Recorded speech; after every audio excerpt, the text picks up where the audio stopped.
there, Catherine. Good day, you two. It's nice to see you here at this festive time. So, got any jobs for us? I'm afraid I'd struggle to find you any commissions in the near future. With the arrival of the Windblume Festival, the only task most Mondstadters are busy with is preparing gifts for their loved ones, but it's customary to do this oneself without assistance.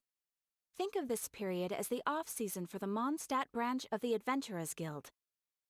Spring is here, love is in the air, and everyone wants to relax and enjoy themselves. Even the cats at the tavern next door have been getting lovey-dovey with one another recently. Ew, gross. You know that feeling you get when you burst out the doors after a nice nap, hoping to make it to the store before the limited edition drinks sell out, only to get there just in time to see the last 2 glasses snatched away right from under your nose by a couple of pesky lovebirds? That's what this feels like.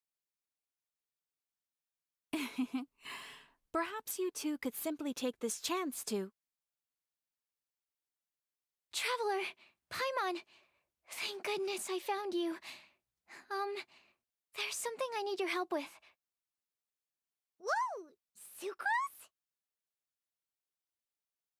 Go ahead, Sucrose. We don't have anything else to do right now anyway.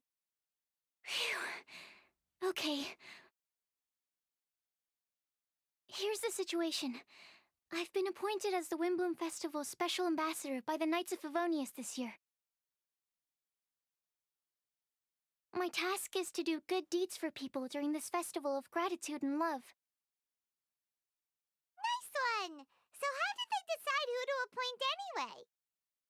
They spun an empty bottle donated by Angel's Share inside a circle with all our names on it. Whoever's name the bottle stopped at got chosen. I think so too. But everyone said that it was to make it fair, so everyone had an equal chance to become the special ambassador. The thing is, I'm not great at dealing with people, so I was really daunted by it at first. But I'm still glad that I got this role. Luckily, I came up with a way to spur myself on, which has helped. Have a look.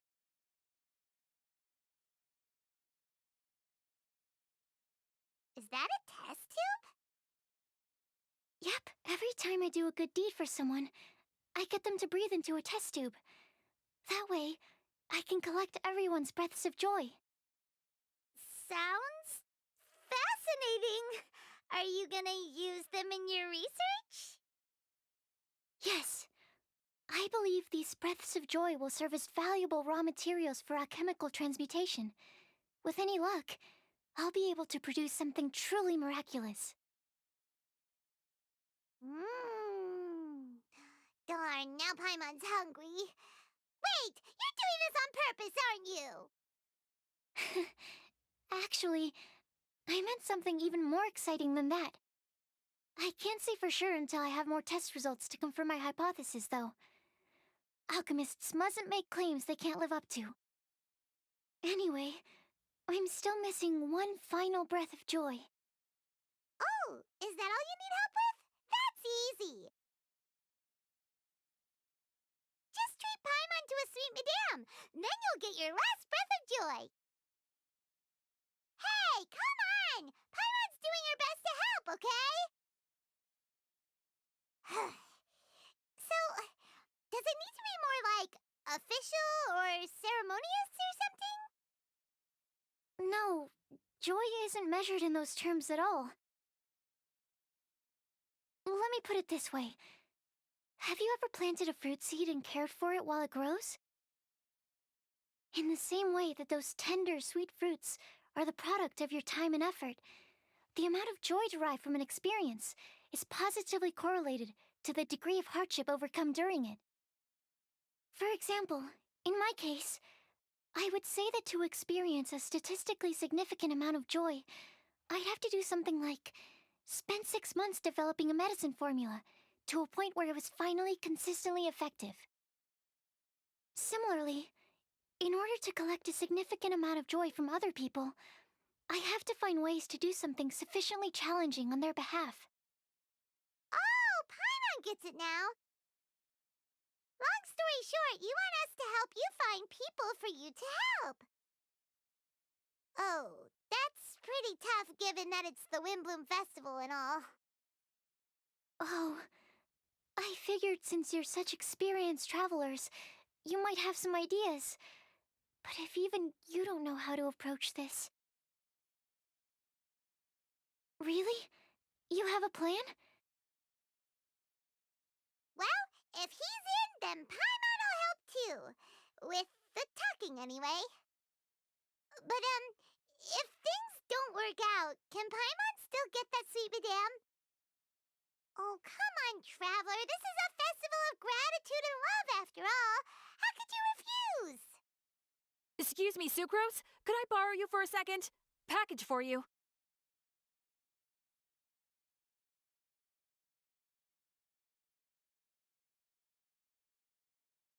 Oh, sure.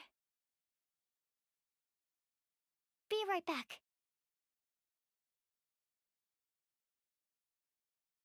Wait, is that who Paimon thinks it is? That's Kale, right?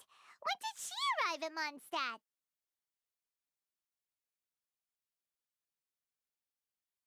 Let's go say hi!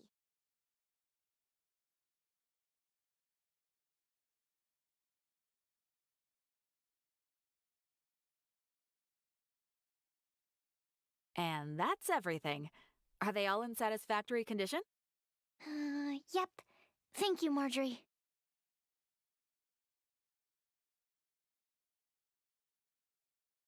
Kale! Hey! Oh, hey you guys. What are the chances? You were staring into space just now. Something the matter? No, don't worry. I'm fine. I was just looking at a Mondstadt children's book in the souvenir shop over there. While I was flipping through it, a piece of paper fell out. The writing on it was really mysterious, almost like a prophecy. If you can do these things, you may light the lantern of utmost joy and receive a supreme blessing. And what does these things refer to? Find a flower that is not of this world. Find a guide who will never get lost. Find one who would never lie. Find a legend that never ends. So, 4 things in total. Here, have a look. I asked a lady who owns the store about it, but she said that she didn't know anything about any paper slips.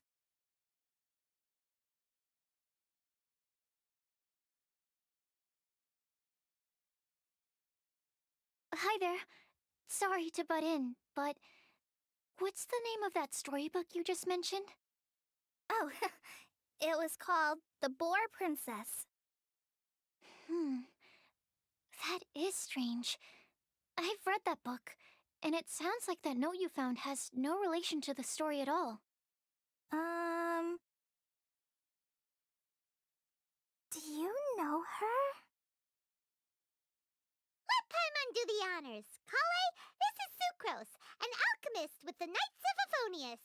And Sucrose, meet Kale. She's a trainee forest ranger from Sumeru's Avidia Forest. Hello. Hi. Mm-mm.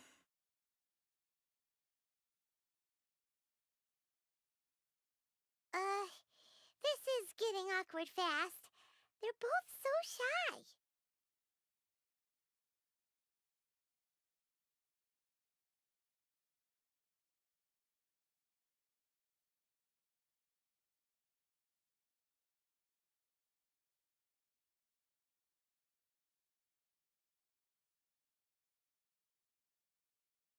So, Sucrose, what are your thoughts on this prophecy?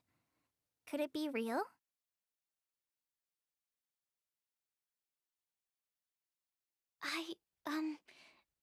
Without having done any research, I couldn't comment definitively.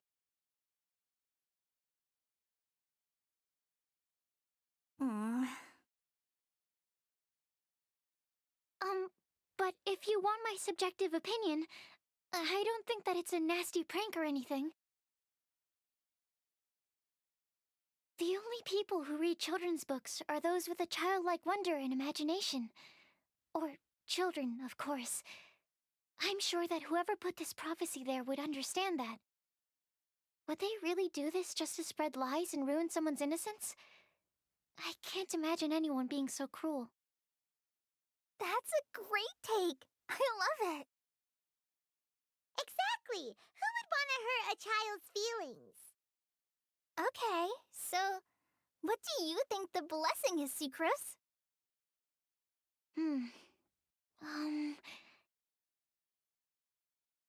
If I had to guess, maybe a fairy that can make people's wishes come true or something?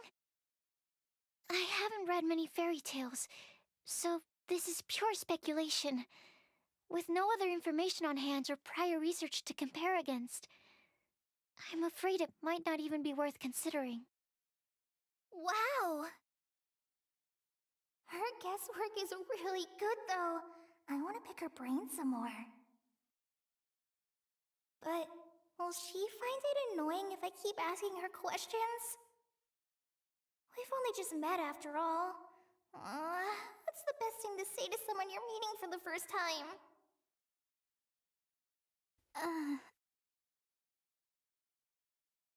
Well, yes. I mean, if possible.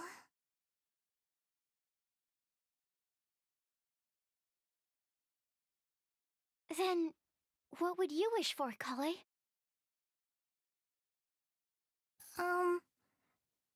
I'd wish for a better personality. Uh-huh. Huh? You can't waste it on that. You've got a great personality already. That's very kind of you. But if you know me like I do... Kale! I know that voice. It's...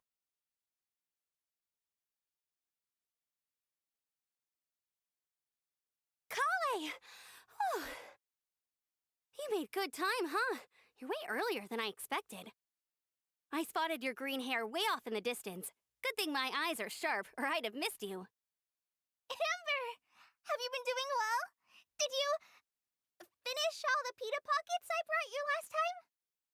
You bet. They're getting yummier each time you make them. Huh?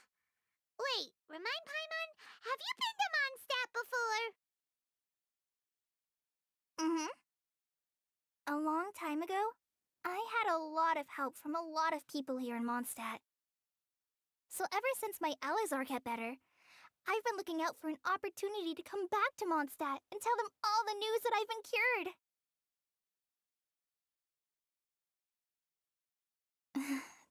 Thanks.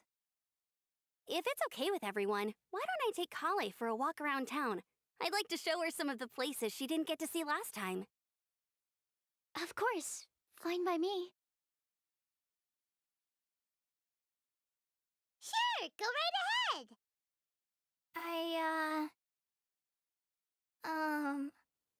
Sorry, Amber. I agreed to meet my traveling companions by the city gate in a few minutes, so I can't go with you just yet. Oh, that's all right. In that case, you guys go rest up, and I'll go see Master Jean to ask for some time off. Oh, okay. Traveler Sucrose, could you look after Kale for now? I'll come get her later and take her out. There's still a whole bunch of people I need to introduce her to. Sure, no problem. Awesome. See you later then.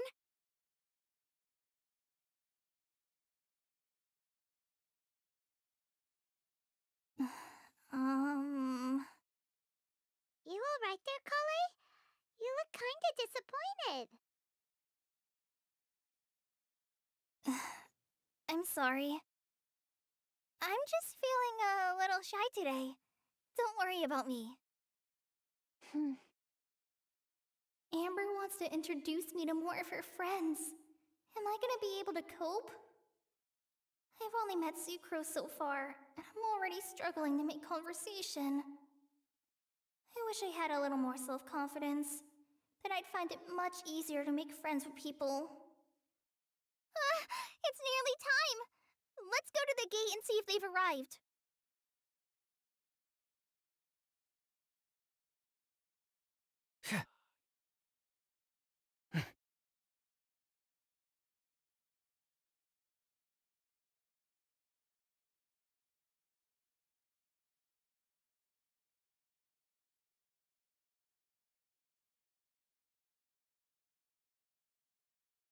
Why is this humble windmill such a great view? I mean, it's understandable. It must have been a long time since you last came to Mondstadt. Because it is the true Great Vayu Viastra?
Why is this humble windmill such a great view? I mean, it's understandable. It must have been a long time since you last came to Mondstadt.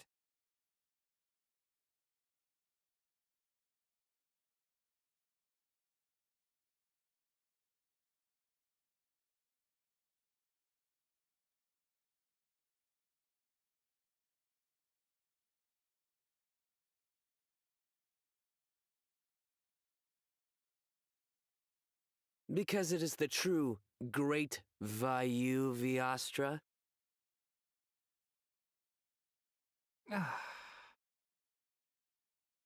Oh, come on. Don't tell me you don't get it.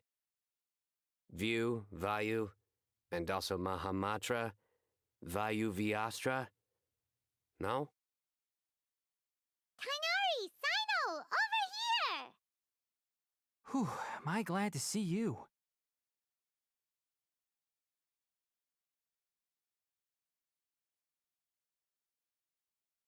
And who's this young lady?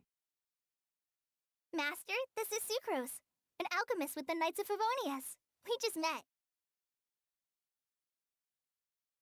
Sucrose, this is my teacher Tainari. He's a highly respected forest watcher in Sumeru, and he's also a very famous botanist. Kale's exaggerating. I'm Tainari. Pleased to meet you. So you have a teacher as well. The pleasure is all mine, Tainari, sir. Yep, he's extremely knowledgeable too. And this is General Mahamatra Sino of the Sumeru Academia. He's really famous in Sumeru as well. Greetings. Though if I might say so, we're purely here for personal reasons. You needn't be unduly concerned with our official positions. And Kale, there's no need to use my full title. Sino is fine. or sir if you absolutely must. Indeed. We're not here in an official capacity, just to keep Kale company on her vacation. Keep me company? But it was you two that insisted on coming. Kale is very important to us. We felt obliged to ensure her safety on the long, treacherous journey to Mondstadt. But I've been here on my own loads of times before. What about your work, though? What if something bad happens while the General Mahamatra's away? There should be no issues. I have left my duties in the hands of my subordinates, and two especially reliable helpers. Oh, Sucrose. What were you saying about you having a teacher as well? I was just going to mention that I think we're in a somewhat similar situation. I'm an assistant to Mr. Albedo, Mondstadt's genius alchemist. Oh, please, Sucrose. Genius is an unnecessary epithet. It will serve only to leave an exaggerated impression of me in the minds of our guests. Mr. Albedo, but it is an objective truth. Hey, Albedo's here too! Great! The more the merrier!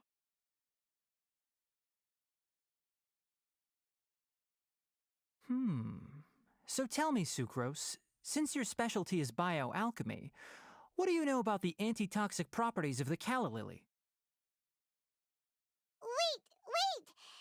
Can we hold off on the nerdy topic for now? Paimon doesn't want to be left out. Oh, as it happens, I've studied the calla lily in quite some detail before, with it being a species native to Mondstadt. I wrote a whole report on my findings. If you're interested, Mr. Tainari, sir, I can go get it for you. We're supposed to be here on vacation, and you're already thinking about how to improve your herbal medicines? Also, I thought we'd agreed to take on new identities for this trip. What new identities? Mine was Adventurer Sino, skilled desert explorer. Tainari's was technological consultant to the treasure hoarders, and Kale's was traveling musician.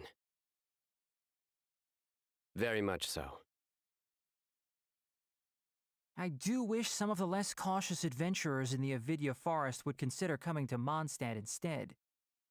What Philanimo mushrooms lack in texture, they make up for in not causing vomiting or diarrhea.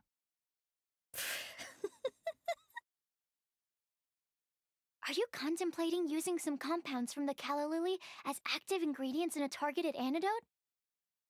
Yes, I gathered a few on the way here, and my initial research suggests to me that it could be worth a try. Okay, I got it. But as much as I don't wish to be a wet blanket, it takes a huge amount of experimental data to conclusively prove how different drugs interact. Estimating the total development time would be very difficult. Add in the time for procurement and delivery of essential materials, and I'm not sure if we could complete development before you need to return.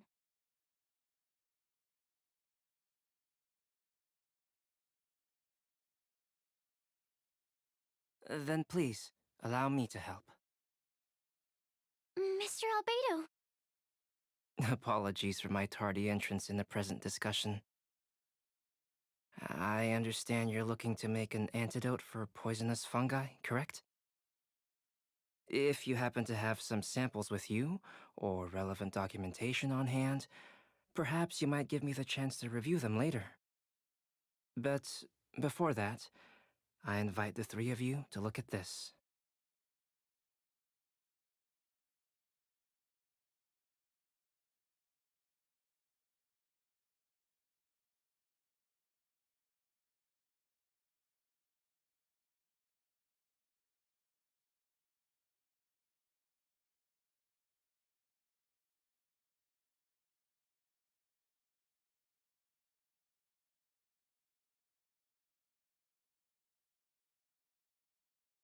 Food and lodging arrangements? Were you quietly writing this up the whole time? Paimon didn't even notice! Hardly. Rather, I should apologize for interrupting a serious discussion between trained professionals, especially after they've traveled so far to be here, when I myself am neither an adventurer, nor a technological consultant, nor a musician. Nevertheless, I would encourage you to have a knowledgeable local arrange your detailed itinerary while you're in Mondstadt. Take a look, and should you find anything here to be objectionable, it can easily be adjusted. This is too kind of you. These arrangements are quite excellent. It looks great! Even Paimon feels like tagging along for the food and board. Wait! Doesn't Paimon's opinion matter anymore? Paimon's technically a guest in Mondstadt too, you know! Very comprehensive. The adventurer, technological consultant, and musician all approve. Thank you. Just one thing. We'd like the chance to cook as well. Why don't we change the group dinner to a camping and cooking trip? I'll help pitch the tents. I can help too. And Paimon will take him to Good Hunter to order some starters. Mondstadt's cold-cut platter is not to be missed. Great, then it's decided. Sucrose and I will bring the three of you to your inn for a quick rest. You two, let's meet by the lake this evening.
Hey, Sarah! Can we have a cold-cut platter to go? Sure, coming right up. Would you like anything else? Do we, want anything else? Okay, yeah, that'll be all. Yay! You're the best person in the whole wide world! Paimon will give you the sweet flower from that sweet madame as a Windblume. No need to worry about that! Paimon can make room for good food. All right, just a moment.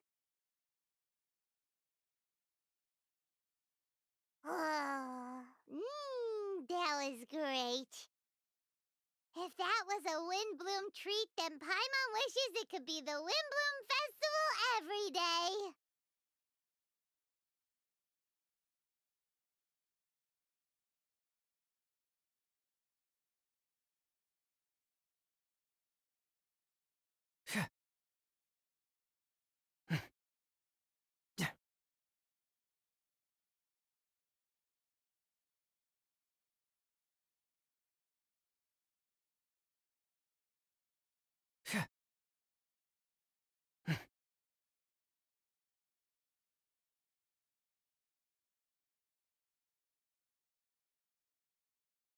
The pitch black whale inhabiting the outer sea depths.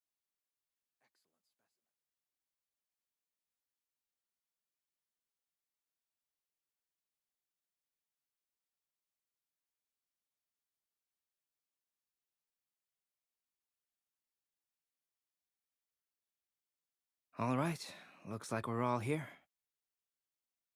Not at all. We just came early to set everything up, since we happen to be free today. Kale put up the tent so quickly, but still managed to tie very sturdy knots. You can really tell that she's a professional. I didn't do much apart from passing materials around.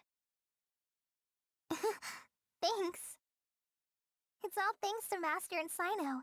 They taught me everything I know. What can I say?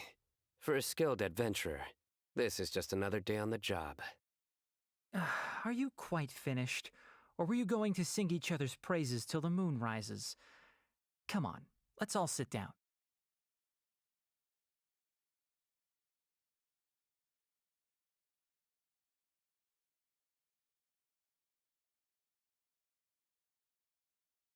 That sunshine sprat was really very good.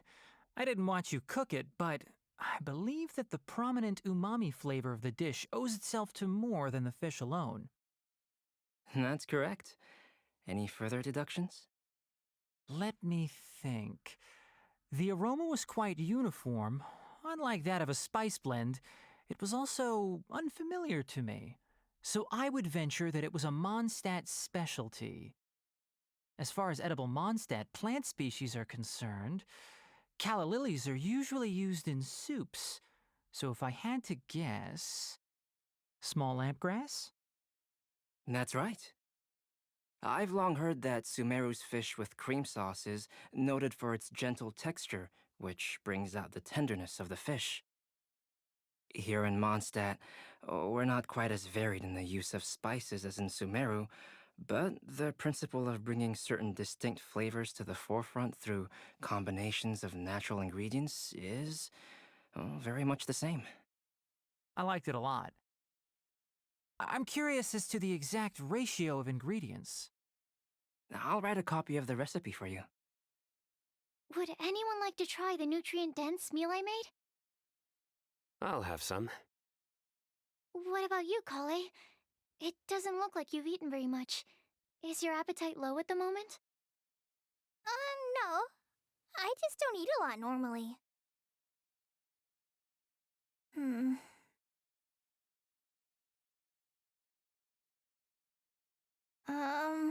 Sorry.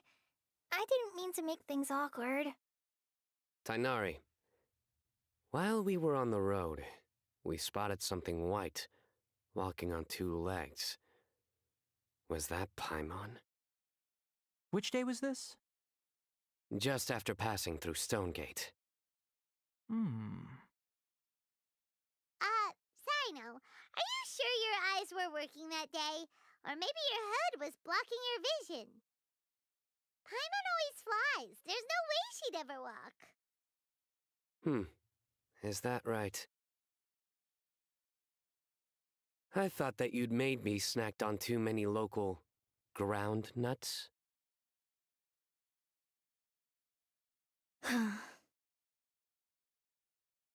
No? Not funny? Ground, you know, as in ground up, but also the ground. Ground nuts make you fall to the ground.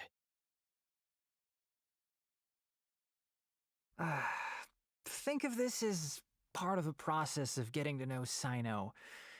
On the bright side, these jokes show that he thinks of you as his friends. Still, we could test the hypothesis. What hypothesis? That plant species indigenous to Mondstadt may have an effect on the motor functions of flying lifeforms. Hey! Paimon's not your test subject! Anyway, by your logic, wouldn't that mean that eating, say, Zaitun peaches, that would make a sick Paimon peachy in no time or something? Hey! Not you too! I think the Traveler and Paimon's conversations are more entertaining than Sino's jokes. I see. You must have been keeping quiet about this grievance for quite some time now.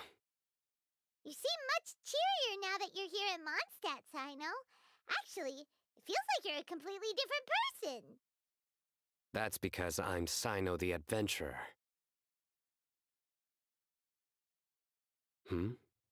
It's not?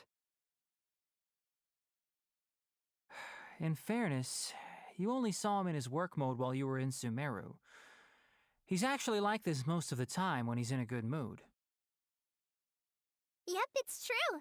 Sometimes when he's eating, he'll grumble about how the bowl is too shallow for the amount of food it contains and other random stuff like that. I understand. Then allow me to reintroduce myself. Before, you knew me as General Mahamatra Sino. Now, please see me as Sino the Adventurer. Yeah, so that's another thing he does. He'll keep repeating something he thinks is funny until you stop trying to resist. So you have two different mental states? Almost like different phases of matter. Interesting. I want to learn to do that too.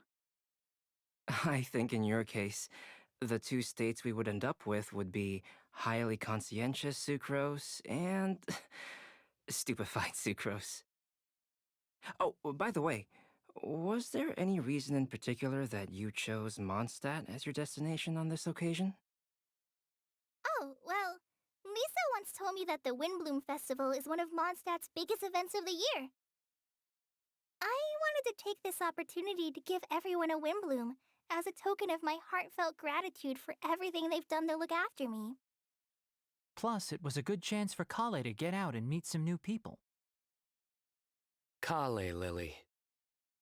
What? Kale's Windblume. Maybe she should call it a Kale Lily. It sounds very Mondstadt. There's also cauliflower, which would technically make more sense, but somehow it doesn't sound as nice.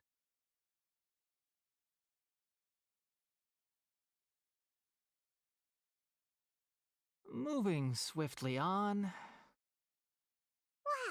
he just completely ignored the joke and carried on the conversation. Guess sometimes that's the only way forward. Sumeru's been through some major changes recently, and things at work have only just started to calm down. I don't get many opportunities to take a vacation, and this was a chance to join Kale on her trip while also learning a few things about Mondstadt's flora and fauna that I'll be able to pass on to my peers and students on my return. Two birds with one stone. How about you, Sino? I came to ensure Kale's safety. That's just an excuse. Plain and simple. Also, there's the matter of a Genius Invocation TCG custom-made card back. Aha! So you did have an ulterior motive. Have you all played Genius Invocation TCG before? Well, you should, for the sake of our continued friendship. When I first began contemplating getting a new card back, I asked around before eventually deciding to ask the legendary Mr. Calx for guidance. A friend of mine, Sawada, whom I played cards with on occasion, had been to Inazuma for the Irodori festival. He told me that Calx was a Mondstadter, so I should try my luck there. Calx? Isn't that... You mean, he's a friend of yours? I see. So, you came to Mondstadt in search of Calx. No, that is inaccurate. I came here principally to protect Kale. You most certainly did not. Kale's been here on the quiet numerous times, and this is the first time you felt the need to join. Not only me, same applies to you too, doesn't it? If my writer friend were here now, I'm sure he would describe this curious coincidence as having the makings of a good story. It's always a pleasure to meet a fan. Oh, here he comes. Wait, you mean you're Mr. Calx? Having my new friends address me by my pen name feels somewhat unusual. Please, just call me Albedo. Huh. So you're Calx. Sino's been talking about you non-stop recently. He's intent on getting you to design a bespoke card back for him. You didn't have to say all that. I don't usually take private commissions, but I believe that we are friends now, all of us. Our conversations have been deep and interesting, and Sino, your passion for this game is indeed one of a kind. I can see it in your eyes. Obviously. And given that you've come all this way from Sumeru to see me, I'd be quite honored to take this commission.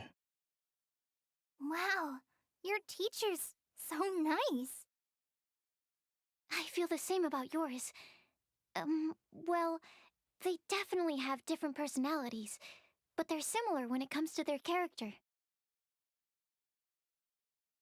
So, how much should I budget for the timeless masterpiece you will produce for me?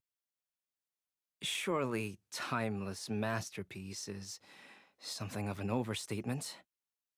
Any artwork fit to appear on the reverse of my card decks is by definition a timeless masterpiece, even if I do say so myself. Don't mind him. These TCG nutjobs are all like this. I see. So, this has an almost religious significance. Well, for starters, I'd like to hear a few more of your jokes. My jokes? You like them? I do. Really? I didn't see you laughing. Yeah, well, the joke's ability to induce laughter is a separate matter, but I certainly find them fun. If I might interrupt, does anyone else smell something strange? My nutritional meal! Will it be okay? Should we go over and take a look too?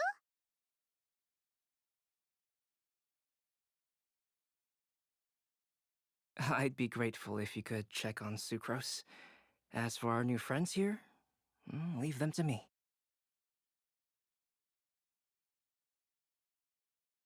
Huh. So, a good joke is not necessarily required to make people laugh at them. Well, Albedo and Sucrose were delightful, but this was still an exhausting meal. The cooking pot. Is everything okay?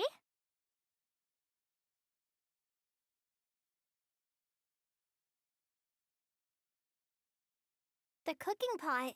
Is everything okay?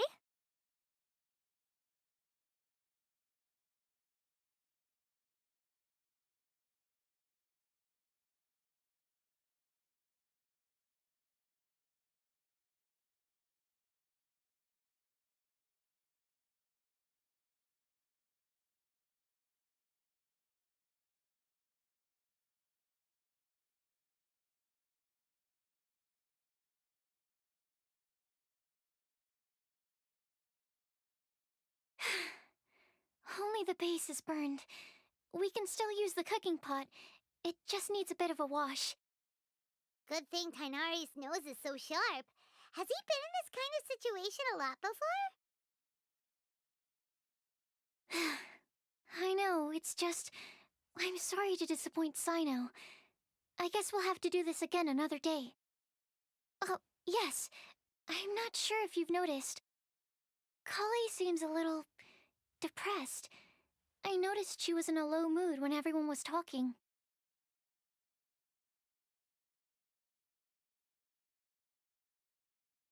Remember that note she received? I was just thinking. I want to try solving this riddle and giving Kali the chance to accept the blessing.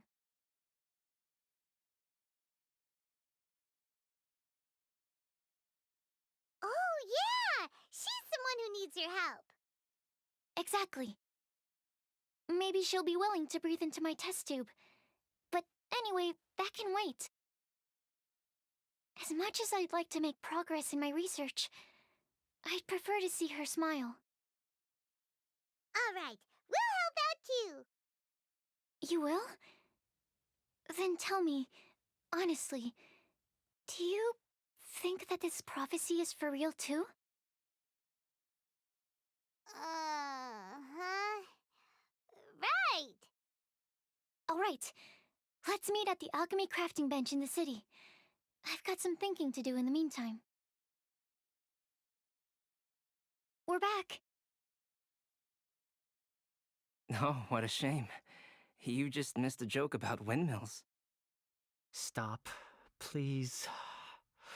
I don't need to hear it a fifth time. That bad, huh? Well, now Paimon really wants to hear it for some reason. Didn't you say you want to see the Dragon of the East at some point? When are you going? Tomorrow morning. And you? What are your plans? I'll go into the mountains to have a stroll and collect a few plants as samples. Oh, perhaps I could join you? I'll be looking for inspiration for these card back illustrations. Found you! I knew I was onto something as soon as I saw the fire. Wow, you have really sharp eyes. That's an outrider for you. Uh-oh. Did we break the fire safety rules or something? Actually, you didn't. Strictly speaking, you should have reported your plans first. But since two of our very own alchemists are here, I'm happy to look the other way. Ah, yes, introductions. I'm Amber, and this is the Reconnaissance Company Captain Eula, a good friend of mine. Good evening. You are friends of Kale, yes? A pleasure to meet you. Oh, Amber and Eula. The pleasure is ours. I've heard a lot about both of you from Kale. Oh, really? All positive, I hope. You asked that last time, too. Of course it was positive. I'd say... we hear the latest news about you every time you write to Kale. Glad to know we've made a good impression so far. Anyway, we're just here to collect Kale, so don't let us interrupt your chat. Come on, Kale. We're gonna take you to check out a few scenic spots. Okay, great. Still as high energy as always. You know Amber? Yes, we've met. She's Kale's most important friend. And for that, we are also very grateful to her. That's Amber for you. Her outgoing personality means she can make friends with just about anybody. It's getting late, and we still have a lot lined up tomorrow. I suggest we all head back and get some rest. All right, I'll start packing up.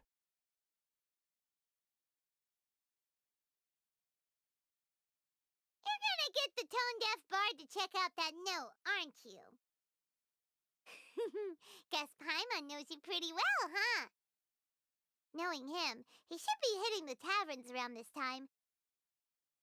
We can go corner him and make him answer our questions. Let's move!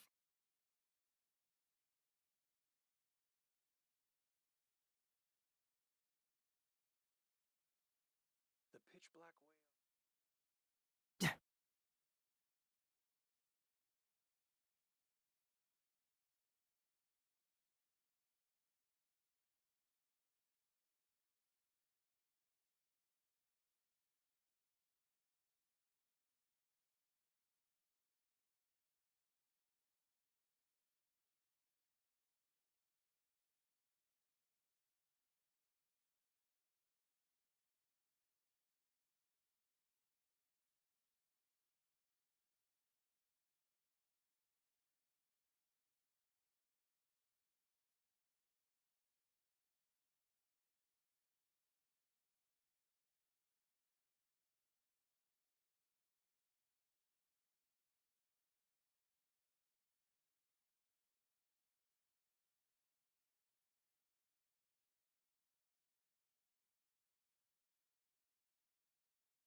Oh, it's been a while. Paimon called it, tone-deaf bard drinking as usual. Put your drink down and get your game face on. We've got some important questions for you, mister. Okay. So, what do you make of it? Aren't you forgetting something? It's the Windblume Festival right now. You can't just go around asking people for help so blatantly. Ugh. Well, if you won't tell us the answer, could you at least tell us if this thing's worth a shot? Sounds to me like you want a hint or two. A fine answer. The person who wrote this prophecy is very powerful. If you manage to solve the riddle, good things are sure to happen. Also, I happen to know where this lantern is. Once you've found the 4 things, I'll even write the location down for you. Isn't that generous of me? Whatever. We weren't expecting much from you anyway. You can get back to guzzling wine and blowing wind now. Oh, woe is me. Paimon sees me as nothing more than a drunken wastrel. There are actually a great many things that we bards are required to do. It just happens that enjoying life is the most important one. Once this is over, would you like to join me for a drink? You know, a favor for a favor.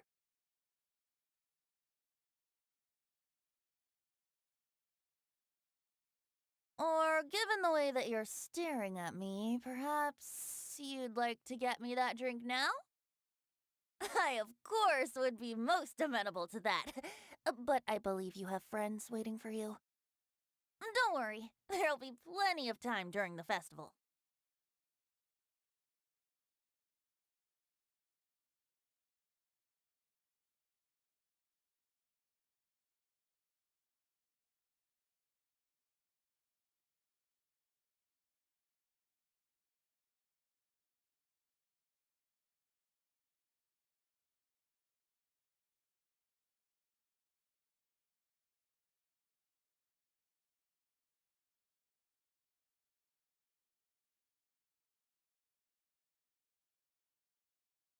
A flower that is not of this world.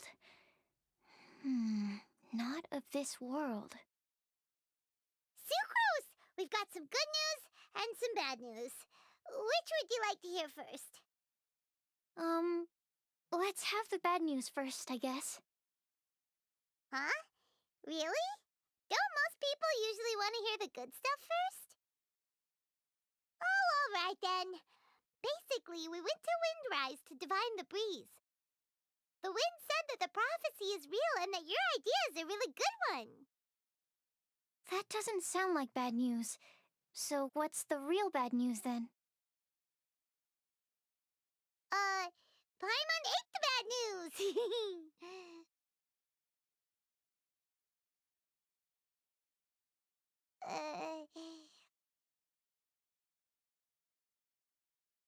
Blame Sino. If it's not funny, then it's his fault. It's fine. Well, that puts my mind at rest. Now, back to the other issue I've been mulling over. I was thinking about the flower that is not of this world. It could mean a human-cultivated variety that doesn't occur in nature. But that's basically claiming that it doesn't come from this world in the first place, when actually it's just a variant of an existing breed. So, the initial question is, can the flower's origins be traced back to a natural organism? If so, it cannot be correctly described as not of this world. But then, supposing we identified something outside of that category, whose job would it be to decide whether it belongs in this world or not? Then the question becomes, do of this world and from this world mean the same thing? Or is it deeper than that? Whoa, slow down! Paimon's head is already starting to spin. Okay, I did have one other line of thought as well. What about a flower created using alchemy? Would that be not of this world? Albedo may know the answer, but asking him right away would be like asking the teacher for the answers to your exam paper. It would render our search for the truth meaningless. I'd rather try and figure this out for myself. Could it be the Windblume? Oh, now that you mention it, that's definitely a possibility. The Windblume doesn't refer to a specific flower. Everyone defines what it means for themselves. In which case, the Windblume doesn't exist in reality. This does seem like a promising direction. I've made a note. Okay, I better go read up on this. Yay! Paimon was actually useful this time! Guess we have that sweet madame to thank, huh? I'll need some time to prepare. Could we meet up here in, say, 2 days' time? Sure thing! In the meantime, we'll also think about the other 3 riddles in the prophecy. But, since we're really going for this now, shouldn't we say something to Kale about it? I originally wanted to leave it as a surprise for her, and I also didn't want to get her hopes up over nothing. But you're right, Paimon. I'll need to be careful how I word it. But I'll try to find some time over the next couple days to mention it to her. All right. Thanks so much.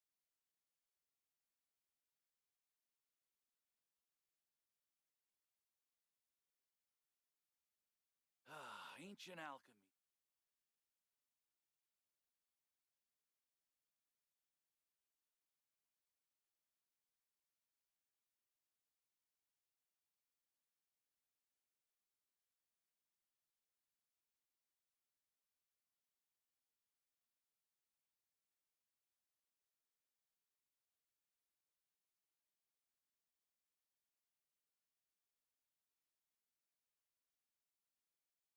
Have you heard about the chasm?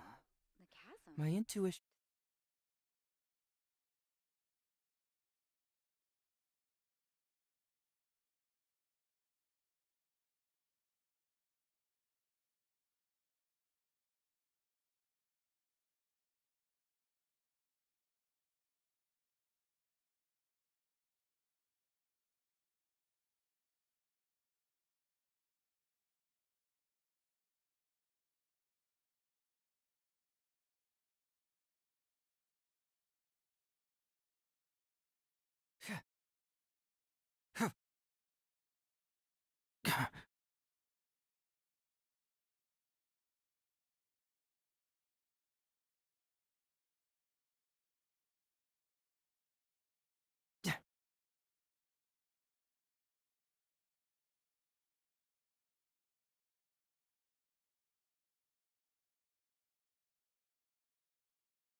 I've heard that Cecilias only grow in remote spots at high altitude, and that you're unlikely to ever see one unless you go looking for it.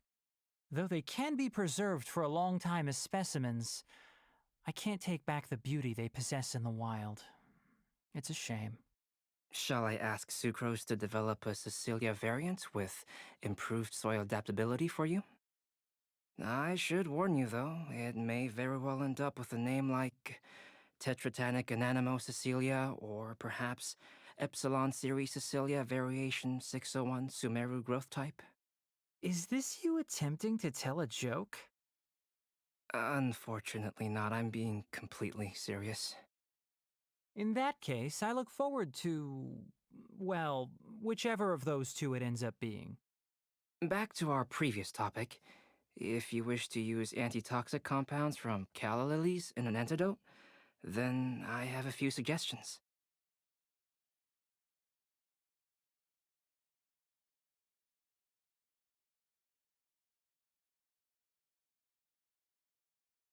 K- K-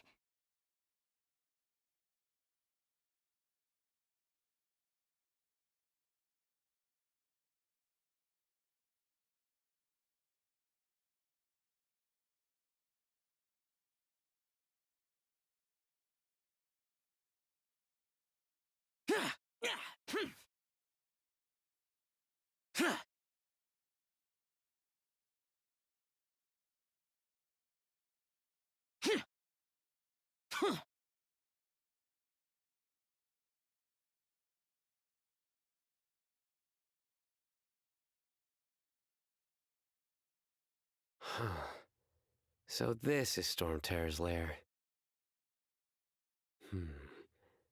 From which direction will Storm Terror appear, I wonder? Excuse me. Who's there?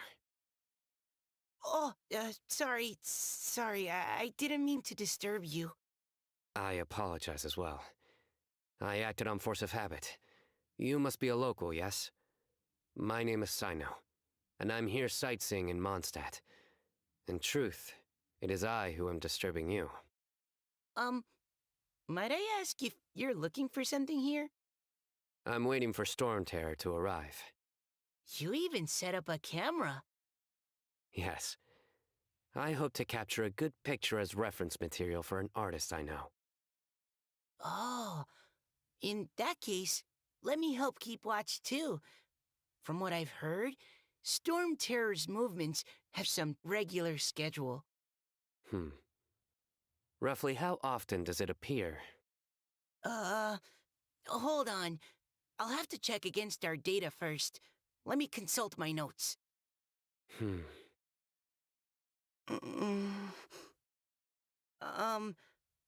Mr. Sino, sir, are you going to stand there staring into the sky the entire time? Don't worry, I'm quite strong. My neck can take it.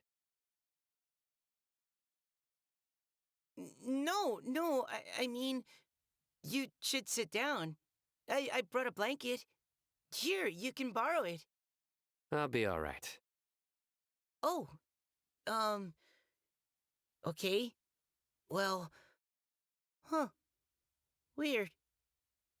Now I'm staring up into the sky too.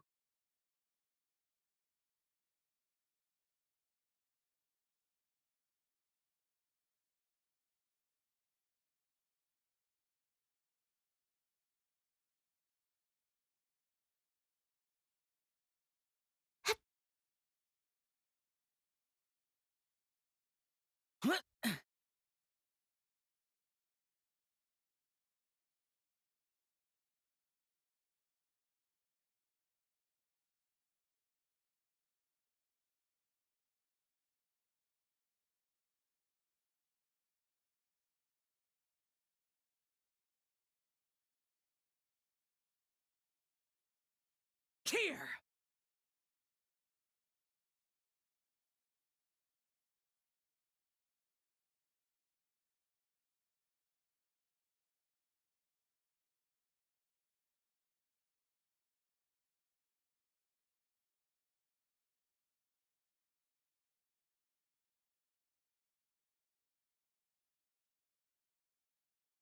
Absorption test.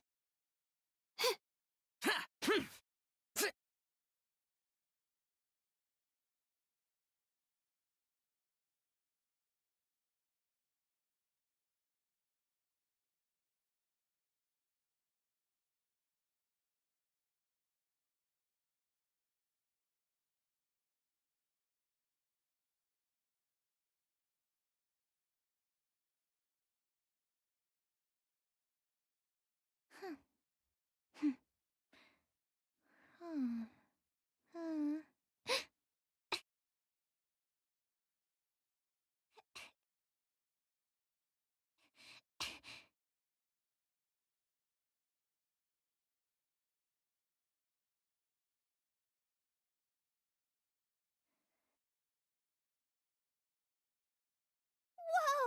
Did you two see that? A bird with huge wings just flew by. If Master Tainari was here, he'd be able to tell you its scientific names, species, and behaviors. But as for me, all I can tell you is it isn't a species we have in Sumeru. Oh? Then what kinds of birds do you have in Sumeru? Dusk birds. They have the most beautiful, vibrant colors. The feathers on their chests are the color of ripe poinsettias, and their wingtips are the color of tender mint leaves. They're not too skittish around people, and at my this tree that I often go past, there's a dusk bird there that always looks at me like it understands what I'm saying. I once picked up one of its feathers from the ground. It felt really nice. You have keen observation skills and a love for living things. You'd be better served directing your energies there, rather than sighing and whining all the time. Ugh, Eula says things in the most awkward way possible sometimes. Just ignore the second half, Kale. No, it's fine. I know what she means. She does have a point. Are you hungry for fish? I see quite a few over there. Sounds like someone's up for a fishing contest, huh? Fair warning, though. I won't lose. Seriously? Another competition? I thought we were supposed to be sightseeing. But still, wait for me.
Today's the day. Let's go meet up with Sucrose.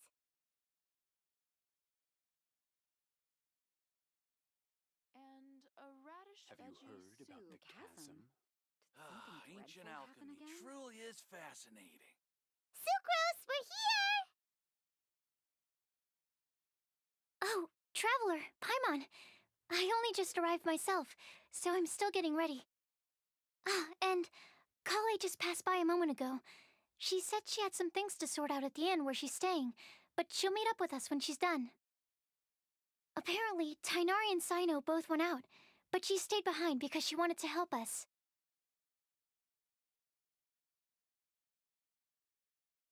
Not too bad. After reviewing it again with fresh eyes, I came up with a new theory which seems to hold some water.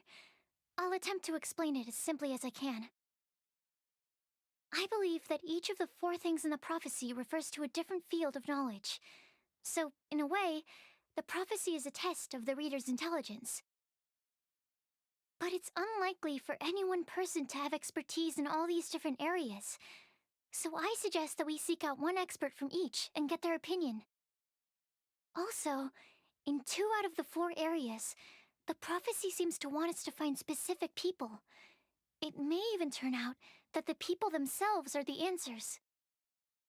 So it sounds like we should put our heads together and list out the people who can help us. Exactly. I think we can go through each riddle in turn and generate 4 groups of names to match the 4 questions. All right, Then let's start from group 1. The first riddle was, a flower that is not of this world. Personally, I would still go with Albedo for this one. Alchemy is the most likely to have to do with otherworldly things, and he is by far the leading expert in this regard. Exactly! You're the creator of the tetratanic sweet flower. Who knows? Maybe that's the flower we're looking for. Huh? You really think so? Oh, but what about Tainari? He's a forest watcher and knows all about plants. If it's a flower we're looking for, maybe he's the man for the job. All right, I'll add him to the list as well. On to group 2. This subject is a guide who will never get lost. That's kind of abstract. Does it just mean someone who never loses their way? Wait, but they have to be able to guide others too, so it's not quite as simple as that. Oh, you mean Mona? Yeah, she definitely count. Mona. Yes, she certainly seems very confident, and she can use her astrology to guide people. Would Bennett count? Well, his luck's so bad that as long as you go in the opposite direction from him, you'll always be going the right way, right? I see. I suppose I can't argue with that logic. Add him to the list. Finding everyone won't take long, so one extra person won't hurt. I know. Would Outrider Amber be a valid candidate for this category as well? Yeah, she would! She's got a great sense of direction after all. As a matter of fact, when the Traveler and Paimon first came to Mondstadt, she was actually the one who gave us directions. Yes, she's certainly a good guide. Is there anyone else? Let me think. Yes, I believe there may be one more. Albedo once made a set of equipment for Mika from the reconnaissance company. He's their surveyor, and an exceptional pathfinder. He's even instructed others in the discipline of surveying before. So, in my view, he's highly unlikely to lose his way, and would be very good at helping others find theirs. Cool! Another one for our list! Wait, Kale should have been here by now. Wonder what's taking her so long. Sorry, could we continue our chat somewhere else? Oh, you wanna go see how she's doing, right? Sure, let's all go.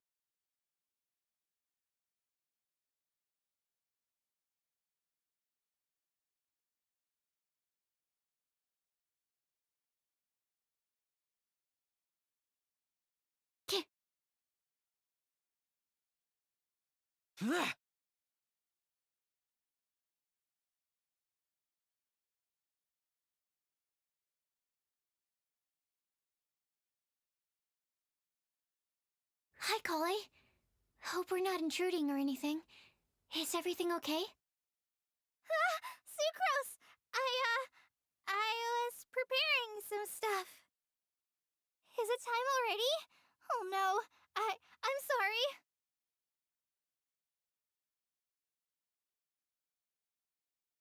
Don't worry. The Traveler and I only just met up. We were just worried that you might get lost along the way, so we thought that we'd come get you. Thank you. I'm ready to join you now. How's that thing going?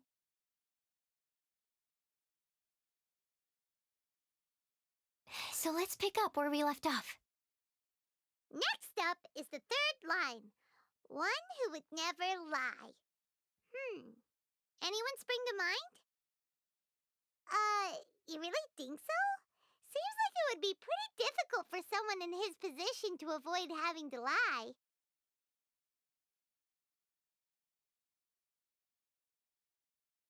Then what about Kaya? He's the cavalry captain and a rather popular figure, but... You think there's something fishy about him too, huh? Yeah, he's definitely a sneaky one. Bet he lies all the time. I can't help but agree with you there. There's the tone-deaf bard.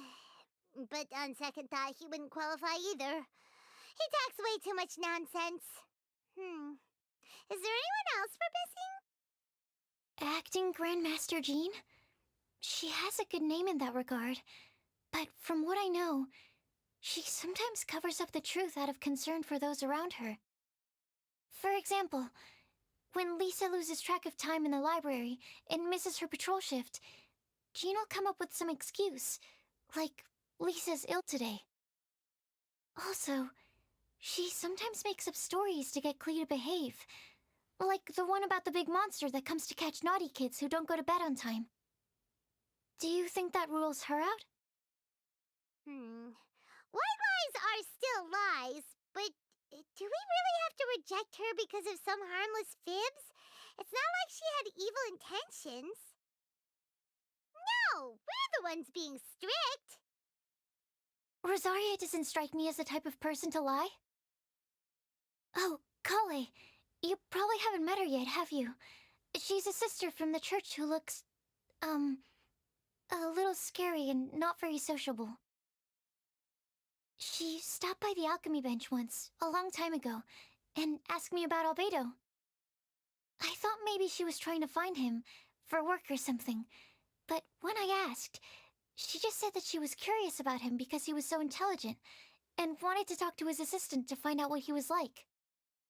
A lot of people might have given a more tactful justification, but I could see in her face that she wasn't trying to hide anything. She was just very direct and straightforward. That's why I don't think of her as the lying type. Rosaria doesn't look like the sort of person you'd want to get into a fight with. Maybe she just fights her way out of situations that some people might lie to get out of. I can definitely see that. I've also heard the other sisters say that Rosaria doesn't even make excuses when she skips choir. She just doesn't show up. She's a tough cookie, huh? Let's put her name down. In that case, I think Sino fits in this list too. True. Lying's probably more trouble than it's worth for someone like him. Kinda like with Rosaria. Oh, and Paimon also nominates Razor. Bet he couldn't lie to save his life. I've also got someone else in mind. Noelle, the trainee knight. She's a very honest person. I don't think she'd tell a lie. Alrighty, write her name down too. Wait, there's one more person. You know, our long-standing staffer at the alchemy bench. Huh? You mean Timaeus? Yes, him.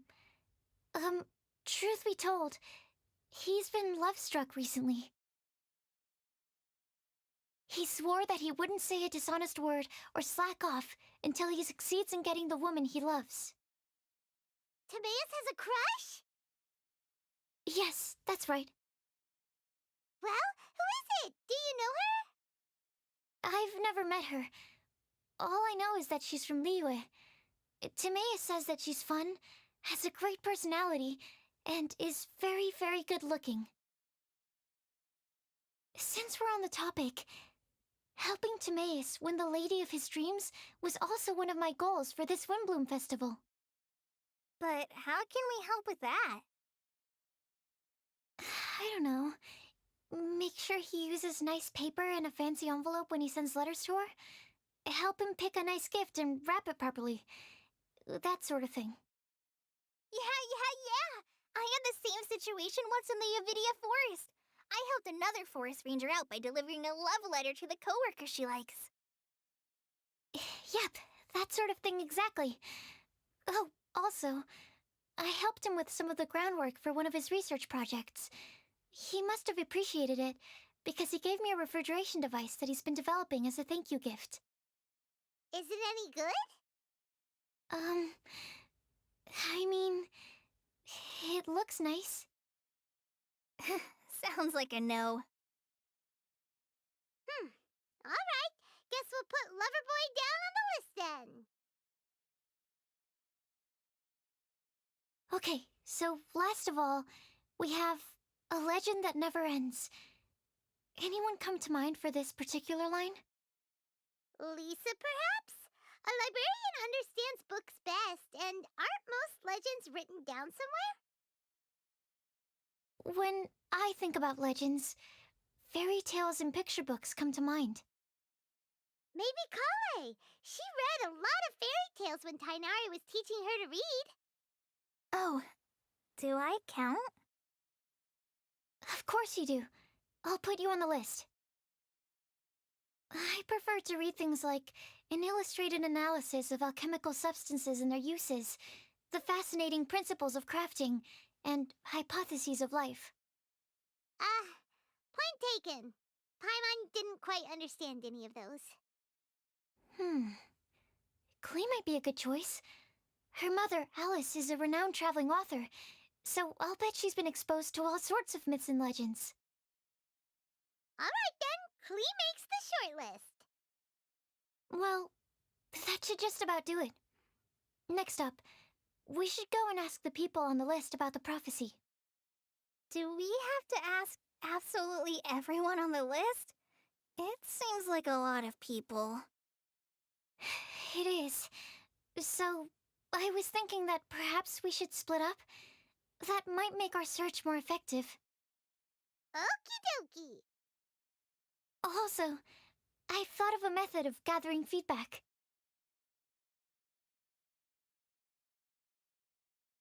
No problem. We can do that. You and the Traveler are practically joined at the hip, so you two can go together. I'll pair up with Kale. Capable Kale and sensible Sucrose. Sounds like a winning combination. Okay, I promise I'll help. Capable Kale.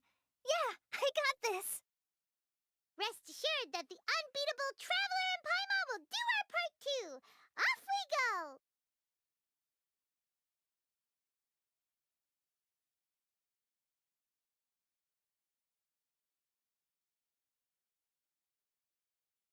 I plan on starting from the person with the most defined stronghold.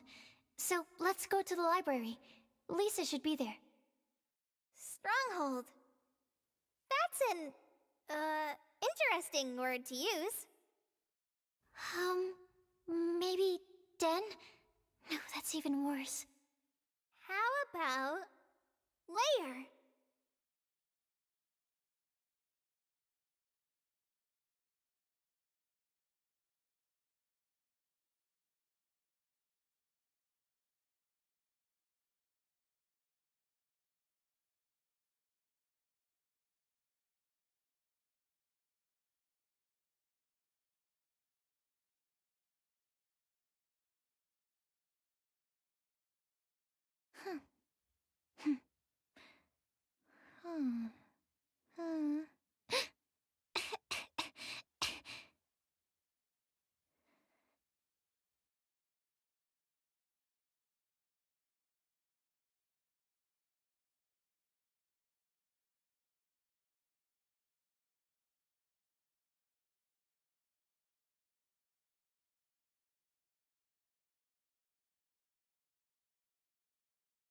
Here we are, Lisa's lair. Oh no, that was a bad word choice. And now Sucrose is using it. It's all my fault. Lisa, might I ask if... Huh?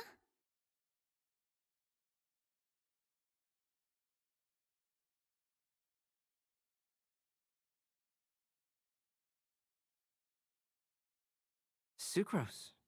Kale. What are you doing here? I can only sucrose that they were Kale-ing on someone. At least that's as far as I know.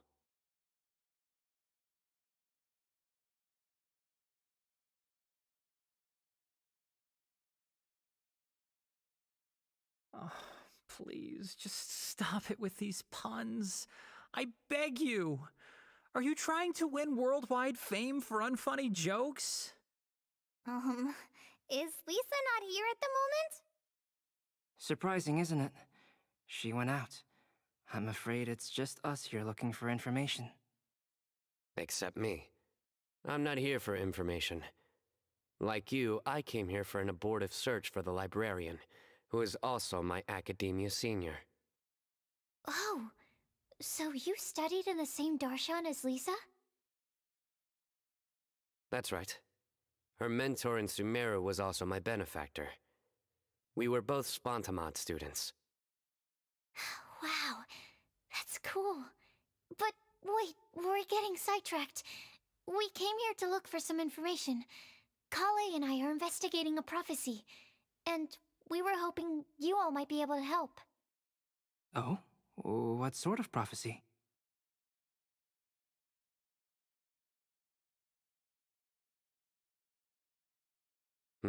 I see. You want to ask them about the flower that is not of this world, and me about the one who would never lie. But there's no rush. You don't need to answer right away. We're just here to tell you about the situation. You can take your time to think it over and submit any thoughts you have in written form to the Sucrose mailbox. The Sucrose mailbox? Yep. I was thinking about it on the way. And although they seem like trick questions, there's a lot to mull over once you get down to the details. A quick answer off the top of your head might not go into enough depth. So, I decided to place a mailbox next to the alchemy crafting table. Everyone can submit their written answers there when they're ready. We don't have to call it the Sucrose mailbox, though. It could just as well be called the Sucrose and Kale mailbox. Or even the Sucrose, Kale, Traveler, and Paimon mailbox. I think in this case, we can just go with your quick answer off the top of your head. Sounds like a good solution. Certainly more reliable than verbal discussion alone. Agreed. Certainly when it comes to discerning whether someone is a liar or not, you cannot simply take them at their word. Understood. Once we've had a look into it, we'll place our replies into your mailbox. Thank you all so much. Okay, let's tick them off the list and carry on working our way down.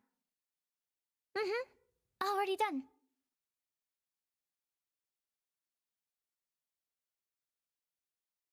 I'm pleasantly surprised to see those two introverts getting along so well. Do you get the feeling that Kale's return to Mondstadt has emboldened her more contrarian side? Yes, I'd noticed that too. Traveling and meeting old friends are both good for the body and soul. And isn't rediscovering one's youth while revisiting old haunts a worthwhile pursuit?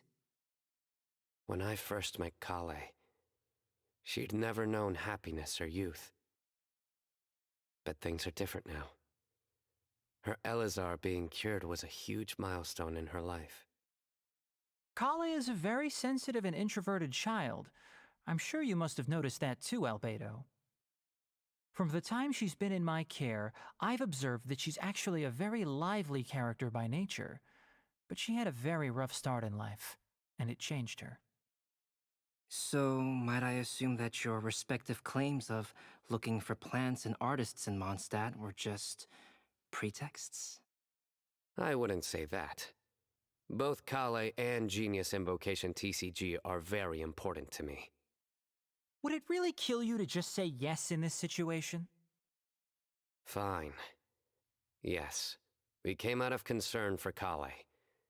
She's been back to Mondstadt of her own accord several times, but it has led to no significant improvement in her mood. Well, it won't hurt to give her some more time. I believe that Sucrose might be able to help her. Sounds like an extension of your own self-confidence as her teacher. You could say that. In a similar vein, I've heard that Sumeru scholars often build their social relationships based on their academic ones. Is that true? I suppose it might look like that from your perspective. Sumeru society is something of a special case. The reason it is known as the City of Learning is because all of its resources are in some way linked to academia. As such, academic resources equate to social capital. It is not unheard of, for example, for people to build a family in order to pursue further studies. But the relationship between the three of us is not an academic one turned social. We've never even worked on a paper together for starters. Oh, so the academic paper is the nexus of the academic family. Interesting. I would think of us more as siblings. An equal and pure relationship.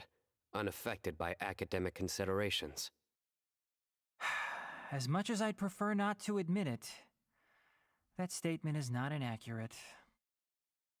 I can understand that position. I have a younger sister myself, and it's only natural for me to be protective of her. What you described fits the idea of a city of learning, as I imagine it. The family is where all social relationships intersect.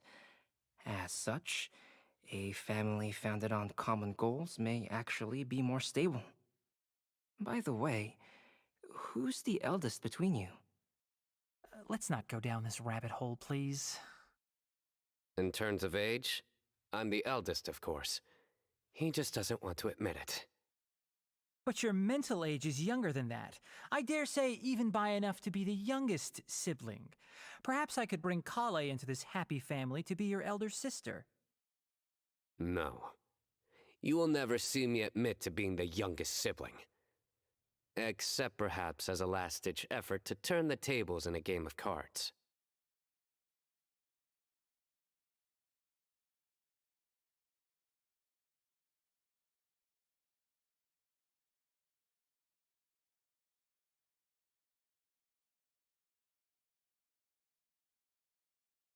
Guess we'll leave Kali and Sucrose to it.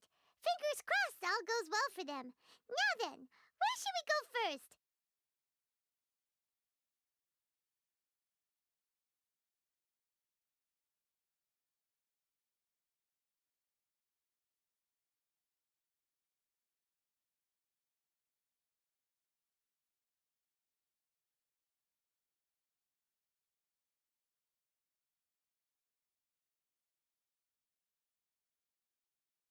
Let's try our luck at the bulletin board, shall we?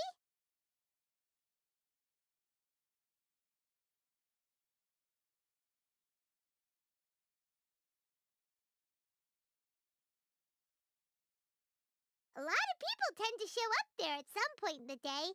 Maybe we'll get lucky.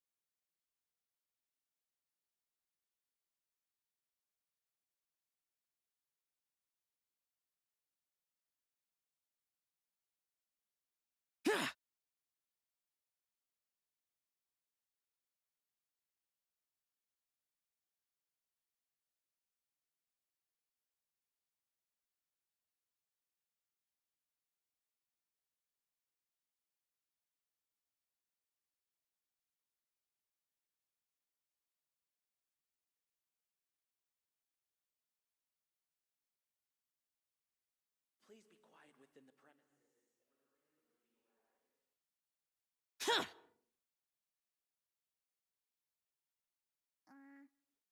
Biatch?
Huh!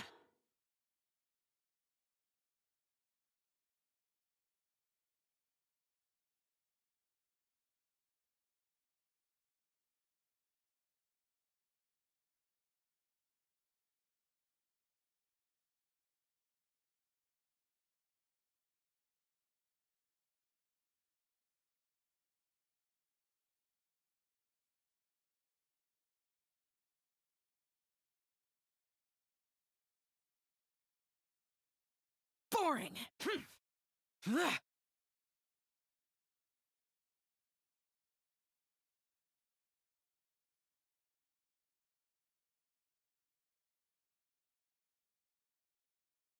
Nice! Just as we hoped! There's a load of people here. Huh? Even Lisa's here. Hey there, Traveler and Paimon. It's been a while. How have you been? We've been doing pretty well. You look surprised, cuties. Is it because of me? Teacher is not at the usual place. Oh, please. It's not as if I'm glued to my chair. I like to get out for a little fresh air every once in a while. Mika's here today, so I thought it'd be a good time to introduce him to Bennett and Razor. They're all out and about quite often, so it's helpful for them to get to know one another. Hello, everyone. My name is Mika. I look forward to working with you. No need to be so formal. We've known them for ages. They're cool. Windblume. Fun? Actually, we haven't gotten to the fun part yet. We've been busy investigating a prophecy. A prophecy? What kind? A good one or a bad one?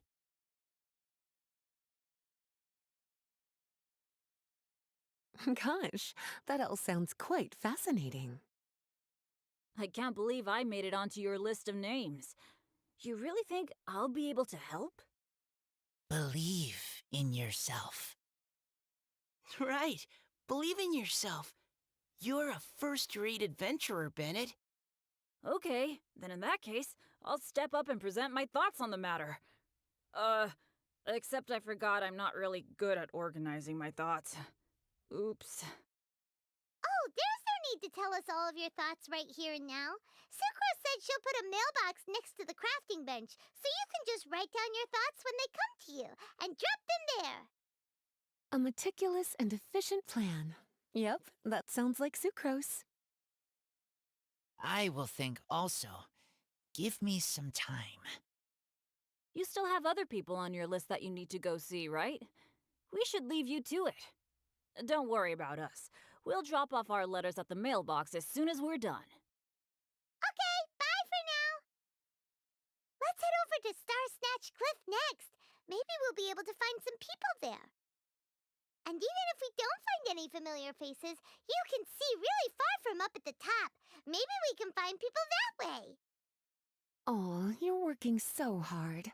Do be sure to get some rest when you can.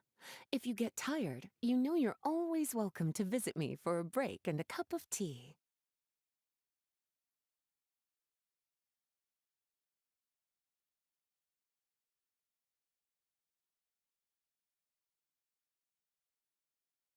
Where to next? Let me check my notes. Huh! This way! Got it. Kale, please follow me.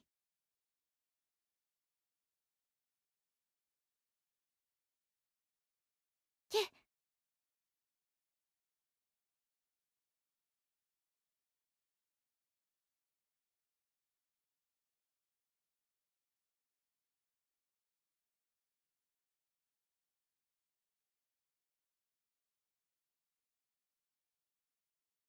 Oh, it's our lucky day. There are several people over there. Amber? Wow! And Eula's with her too!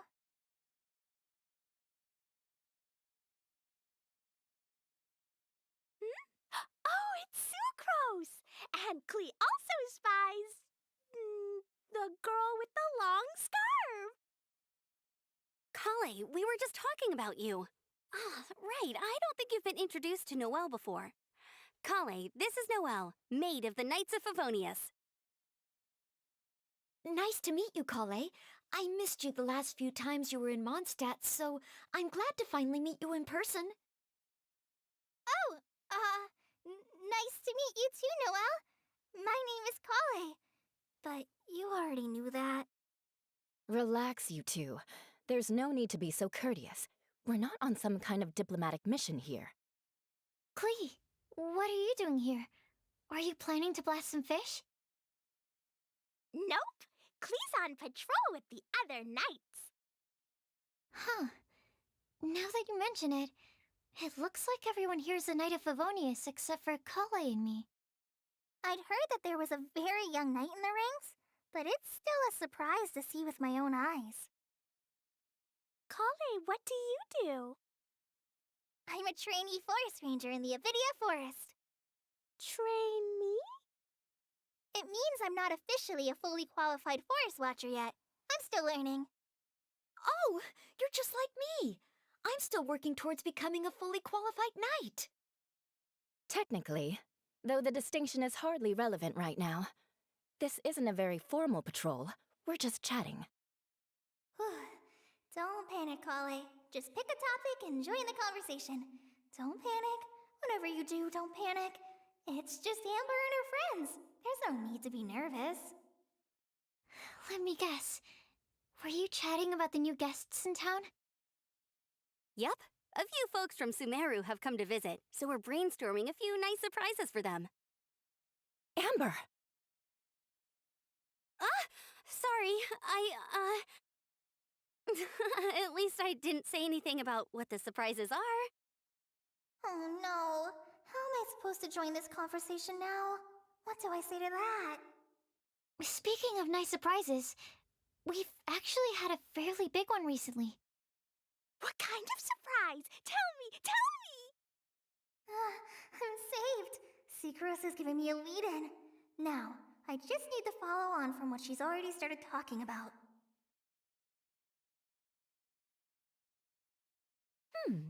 What an interesting prophecy. I have no idea what the answers could be, though.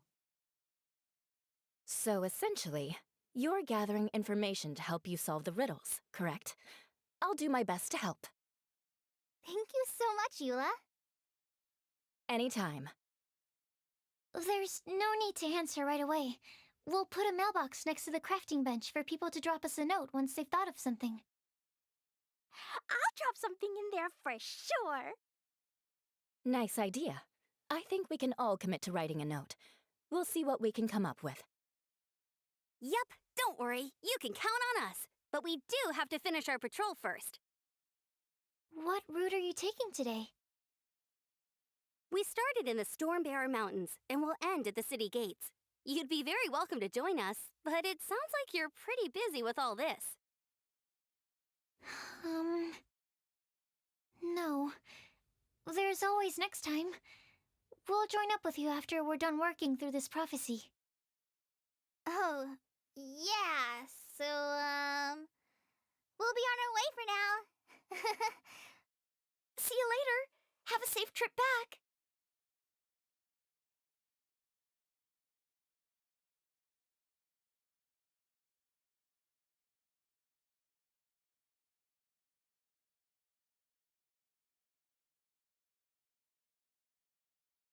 Are you okay, Kale?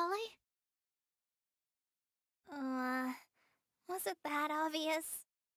No, not at all. It just looked like you had something on your mind. So that means it was obvious. Whatever's bothering you, you can talk to me about it if you want. I'm happy to help. Thanks, Sucrose. Well, the truth is, I don't really know how to act around Amber and the others. Really? I thought you two were good friends. We are. Amber's a really important friend to me. I don't know. I guess if I'm being completely honest, the problem's probably with me. The first time I came to Mondstadt, I was really immature. I didn't want to let people in, and I was generally pretty awful to everyone. Amber was the one person who didn't give up on me, and if it wasn't for her persistence, I wouldn't have found a friend at all. Without Amber, I might not even be here today. And because of that, I really look up to her. I think of her as my role model, and hoped that maybe one day, I could learn to be like her. But after trying and failing for several years, I think I finally realized. I'm no Amber, and I never will be. Looking back, it seems silly that I ever thought like that, We're nothing alike at all. My personality's so... weird. I always get so anxious and I overthink everything. Aw, Kale, don't say that. Sucrose? Would it be okay if I told you a bit about my past?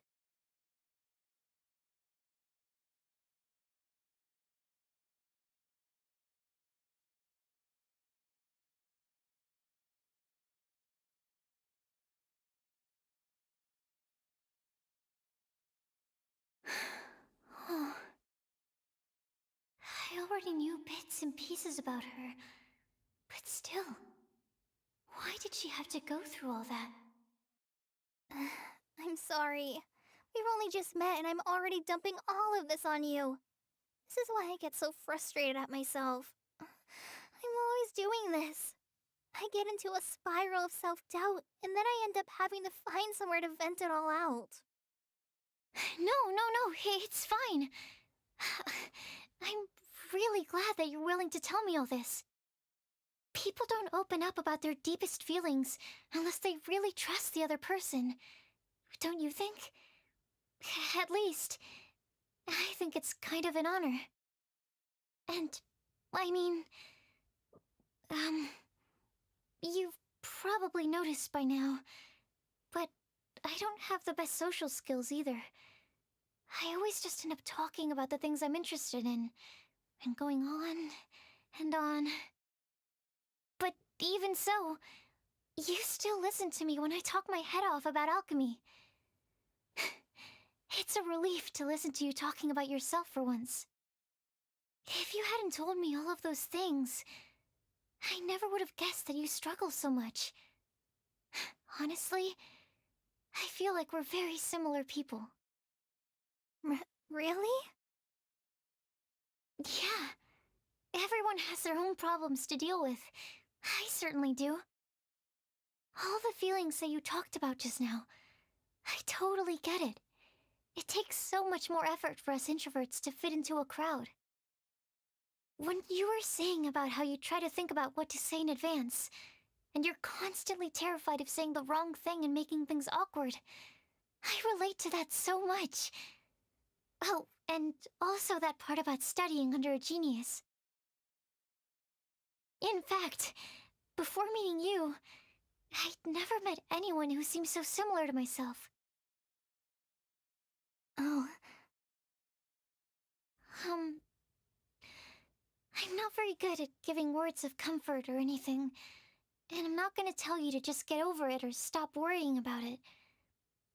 How about we just sit here for a little while? We don't have to force a conversation if we can't think of anything. We can just sit here together. Sucrose has stopped talking, but for some reason, this doesn't feel awkward at all. Maybe she's right, and we're more similar than I realized. In Sumeru, I always like to find a quiet place to just sit and watch the scenery, but it's always by myself. I never thought there'd be a day when I could do this with someone else by my side. Mondstadt's breeze is so gentle and soft. Hey, Kale. See that cloud over there? Doesn't it look like one of my test tubes? I don't think so. Sorry. Then, maybe we're not quite on the same wavelength on everything. At least, not when it comes to looking at clouds in the sky. Thank you, Sucrose. I feel much better after talking to you. Yeah, it helps a lot, doesn't it? I also vent to my flasks sometimes. The next time I get the chance, I have to show you my Tetratanic Sweet Flower and my Tetratanic Windblume. Your what? 2 of my favorite things I've made. They're really cool. I think you might like them. Oh, okay. Yeah, you'll definitely have to show them to me sometime. I brought some crackers with me. You want one? There's cheese flavor or tomato flavor. Sure. I'll try the cheese one. Aw, look! They're enjoying the scenery together.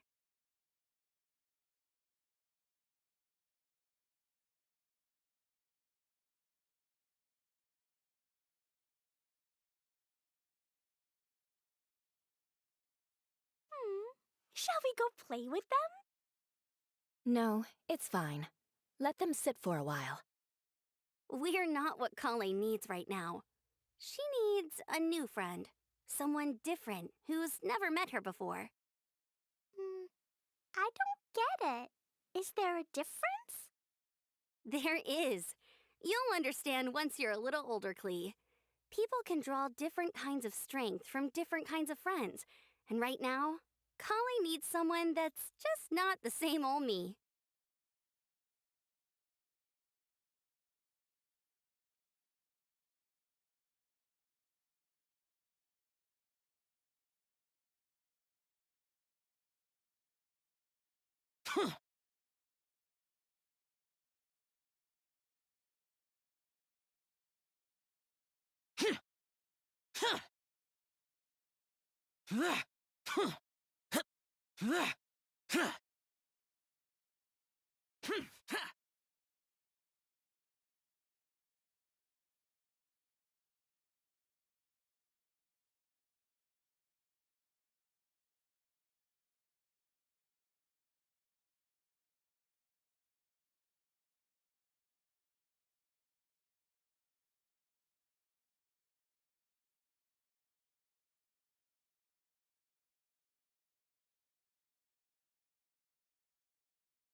Star Snatch Cliff! We made it!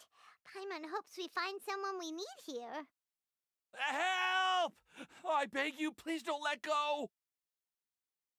Who's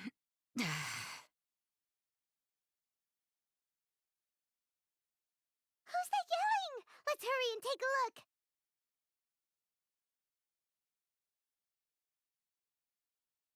Timaeus? And we also have Rosaria and Mona? What kind of mishmash ensemble is this? Good question. What kind of a motley crew is this? It's been a while, Traveler. You two are looking pretty good. I trust you've been well. Yep, we're definitely faring a lot better than this poor guy on the ground. Hey, please don't rub salt in my wound. I really have been trying my best. Oh, you're one to talk. If this sister hadn't grabbed you in time, then you'd have been seriously hurt, if not dead. I know. I really am grateful, miss. I can't thank you enough. Don't mention it. Just lending a hand.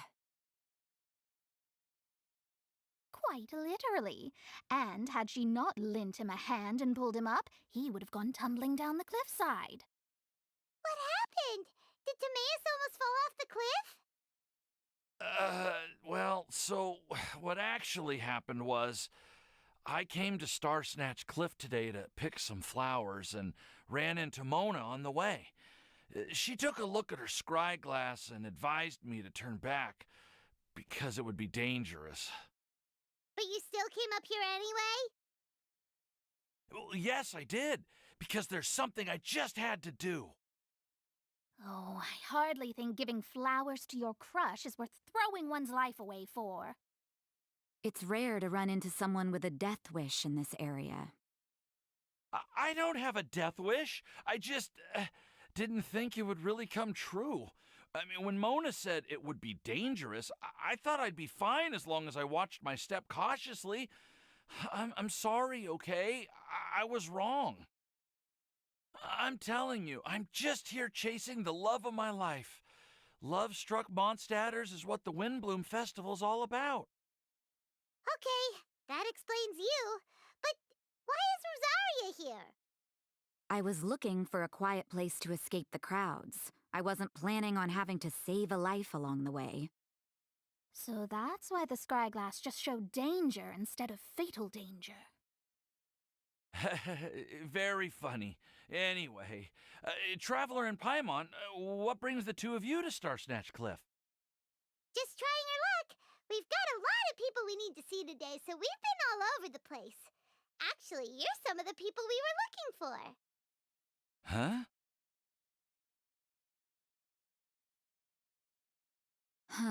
I see. So all we'll need to do is find some clues, make a note, and drop it off at the mailbox? I can't believe there's a prophecy like this, let alone that I have a part to play in it. Oh, I guess this means everyone will find out about my crush now. I came here because I wanted to give some Cecilias to the girl I love. They'll really suit her.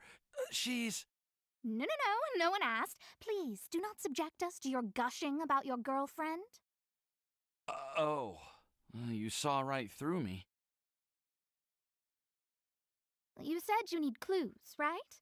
Well, in that case, Mona Magistus the astrologist will provide you with a personally handwritten letter. Just wait for it to show up in your mailbox. You can be on your way now. We won't keep you any longer. All right, then let's head back for now and meet up with everyone else. Will do. This is all so embarrassing. Thank you both.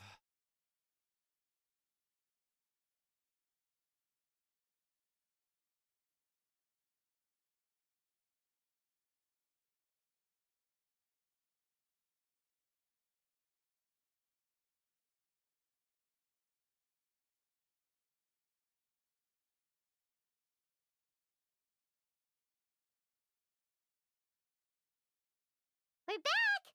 Oh, but it looks like you two beat us. Welcome back. Did everything go well? Yep, we managed to find and talk to everybody. We got back a little early, so we took some time just now to put the mailbox together. We got really lucky today. The vendors were feeling super generous, so we didn't even need to pay for the materials. It's just a shame that Kale got a splinter. Don't worry about me. I'm used to working in the rainforest. I get splinters all the time. I've already taken care of it. We've already wrapped up everything on our to-do list for today, so all we need to do now is wait for everyone's letters to arrive. Traveler, Paimon, why don't you get some rest while I keep an eye on the mailbox? You're definitely your master's student, Sucrose. As long as you or Albedo are around, Paimon can relax and know that everything's taken care of. Stop. You're embarrassing me. Wait. Actually, there's one thing that still needs taking care of. Paimon's starving. Hey, Traveler, you want to get dinner? Your treat. I'll go with Sucrose to return the leftover materials to the vendors. You two, go get a proper meal. We can't have anyone going hungry.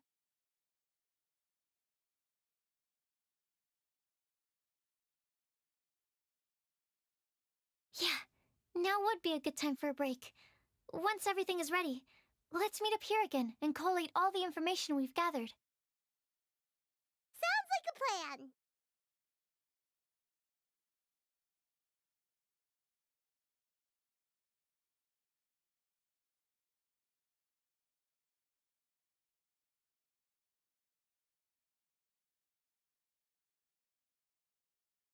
A flower that is not of this world. Could that be referring to the real Windblume?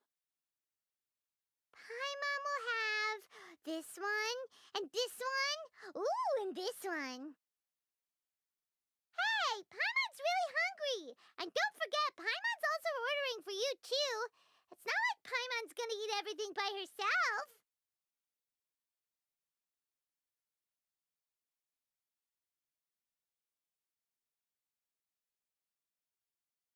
Ooh, Paimon Paimon is super full.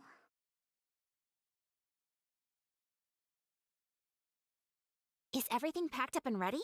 What do you think about meeting up at 5 to go to my house? Yes, everything's ready. I've packed some great wine and smoked ham. Oh, your parents will love it. Ham? Look, we've known each other for quite some time now.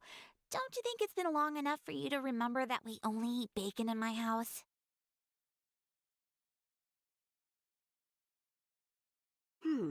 I must remember to get some milk today on my way home.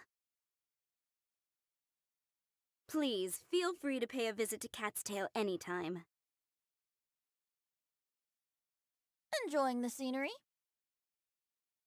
Oh, Tone Deaf Bard! Are you here for some food as well? Oh, I can put something on your tab? Well, that's a pity. I already had a few drinks before coming here. I shall take you up on your kind offer another day. There should be no shortage of opportunities in the future. Anywho, you should be getting ready to thank me. I come bearing good news. What kind of good news? Behold!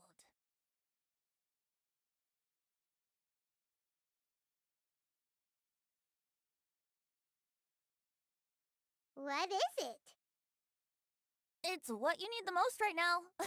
The answer to the prophetic puzzle. Simply head to the location marked on the map and you'll find the lantern you've been looking for.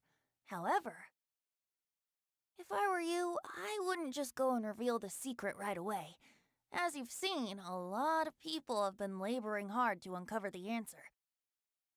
A secret is like a well-aged brew. The aroma from the bottle is sweetest when revealed in the company of friends. Then it's settled. I'll leave you to your business for now. Feel free to find me for a chat again once you're done working through the prophecy. Also, if you have some time, we could organize another fast-track love poem class. Oh, you're starting that up again? I sure am. Nobody else has signed up this year, though, so the duty to learn falls on you. Anyway, see you later. Venti always looks so relaxed whenever we run into him. Paimon can't help but be jealous. Excuse me, if you don't mind, could I chat with you for a moment? Oh? Who are you? You may call me Scarlet. Just like you, I'm a traveler visiting Mondstadt from another land. Mind if I buy you a drink? Leaving the door open for another time, I see. I can tell that you've dealt with a lot of people during your travels. You can tell? Well, we are very experienced adventurers after all. I can. That's why I tried to strike up a conversation with you in the first place. I was on my way to go shopping earlier when I overheard your conversation next to the crafting bench. From what I could gather, you are trying to investigate a bizarre prophecy? Yep, bizarre is definitely the word. Don't you think it sounds just like the kind of story that would happen in Mondstadt? Anyway, that's why I wanted to ask you a favor. If and when you manage to unravel the answer to the prophecy, could you let me know what it is? Not so much the prophecy itself, but Mondstadt as a nation. That's what I'm interested in. I was born in a distant land, but I have family and friends who once lived in Mondstadt for a long time. They said that it's a great place full of fairy tales and romance and recommended that I come for a visit. As it happens, someone I know has an anniversary coming up soon, so I figured this would be a good time to come here and see all the sights that she once saw. What do you think about Mondstadt so far? It certainly lives up to its name as the city of romance and freedom. We think so too. So, about the prophecy. Thank you. You're very friendly. It's been a real pleasure to meet you. I'll leave it to you then. Hope you continue to enjoy the city and have a wonderful day.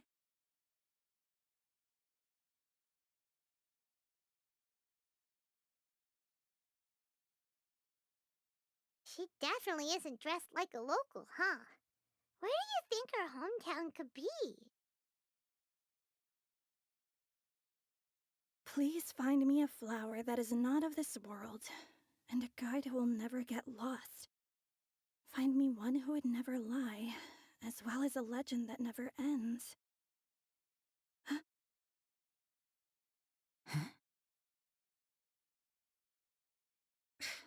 I never thought I'd have someone secretly following me, even in a free city like Mondstadt.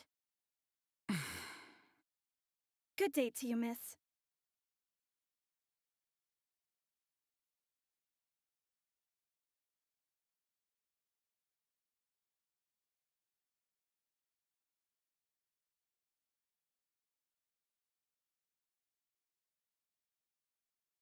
Welcome. How can I help you?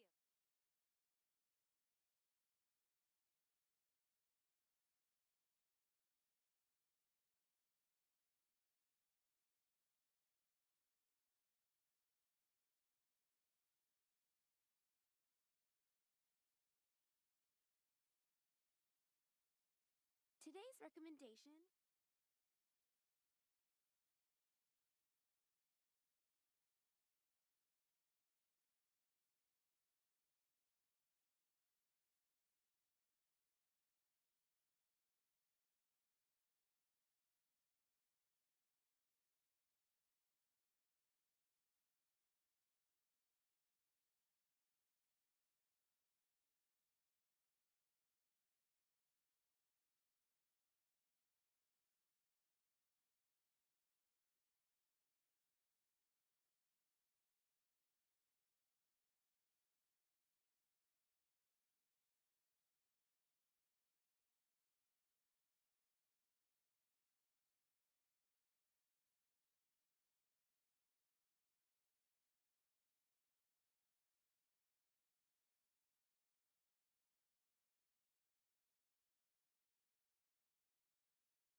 Yeah!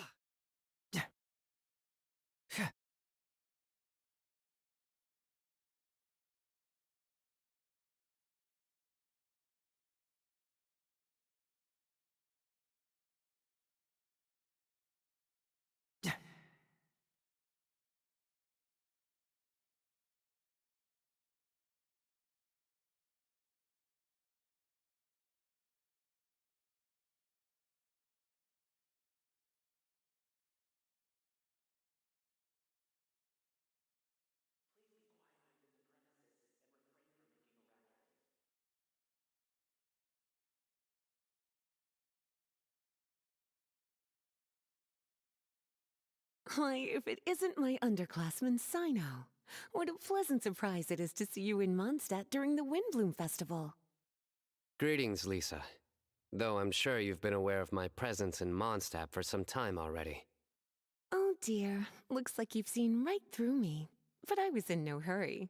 I knew we'd see each other sooner or later. Yes, it's just as Professor Cyrus said. Shared aspirations always have a way of bringing people into each other's orbit.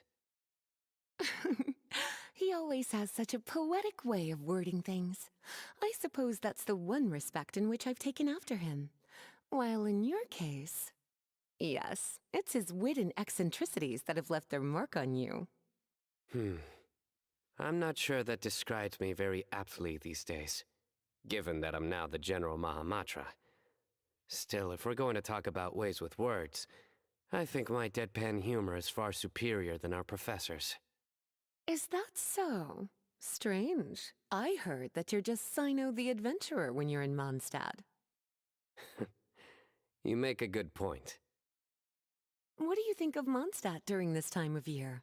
It's quite nice, isn't it? Yes, it's very nice.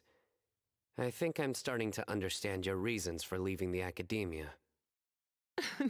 I've always prided myself on making wise decisions, and that was certainly one of them.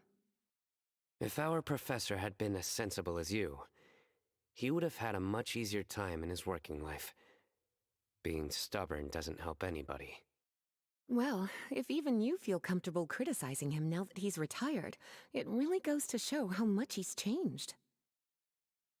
Stubbornness is an all-too-common vice among scholars. I hope that never rubs off on you. I'm always happy to see you visit Mondstadt and experience the feeling of freedom for yourself. I heard the latest news about Kale, too.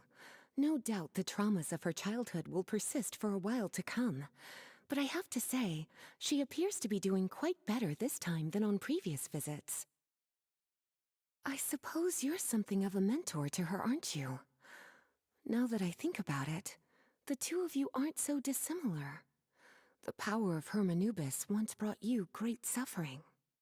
That's all in the past now. Besides, Professor thankfully didn't treat me like a test subject for the priest's power like the higher-ups had hoped, even though I was a desert dweller. Instead, he gave me the tools I needed to lead the life I have today. He adopted me, educated me, taught me how to fit into society. I am very grateful to him. You are very gifted, and sometimes that can become its own curse. But he has reason to be grateful to you too. Without you as his son/student, he may have never changed his stubborn ways. As a fellow student of his, I couldn't be happier for the two of you. Well, look at how quickly this developed from small talk to a deep and serious conversation. That's one thing I do miss about my academia days. By virtue of being another of his students, you were as much a part of Professor's family as I. It's perfectly natural for a daughter to inherit her father's conversation style. If you say so. I suppose that means I get to call you baby brother from now on. I'd rather you didn't. Yes, there's the baby brother I remember. Gusha Biat?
It's time! It's time! Let's go meet Sucrose and Kale at the crafting bench!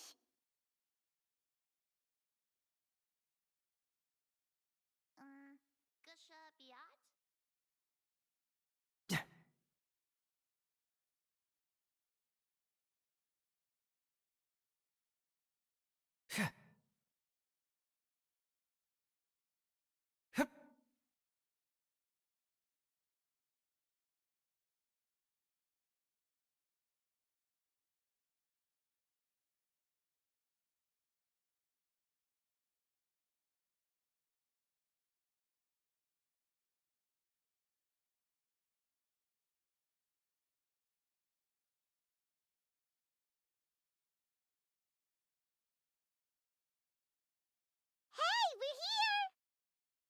Traveler, Paimon, great timing.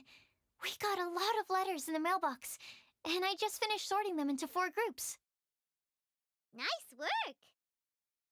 Well, the real work hasn't even started yet.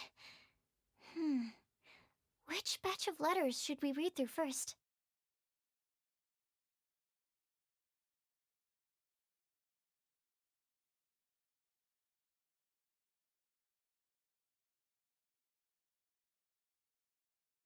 Hey, we're here!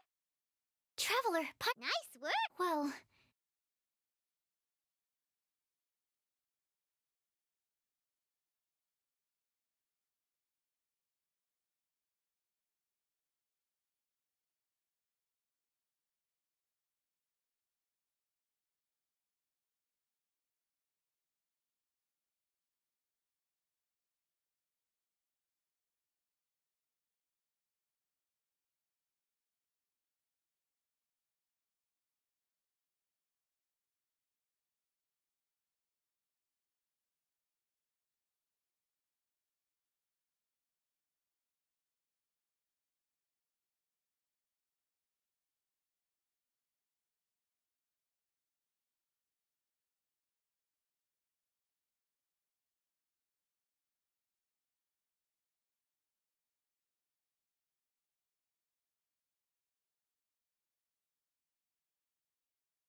Let me quickly summarize what we found out about a flower that is not of this world. Tainari believes that on closer examination it might be logically paradoxal, while Albedo says that his answer would be better discussed at length in person. As for my answer, I think a clock in the shape of a flower would constitute one that is not of this world. Here's what we've gathered regarding a guide who will never get lost. Mona said that she'd like to join us in uncovering the secret behind the prophecy, while Bennett suggests Fischl, Mona, or the Traveler as potential candidates. Mika didn't submit much, but he did draw a vegetation map for Master Tainari and wrote up a dragon spotting calendar for Sino. Amber also wrote in. She said that she sees herself as nobody's guide, but everybody's friend. As for one who would never lie, Rosaria removed herself from consideration, but both Razor and Sino are willing to support us in our search.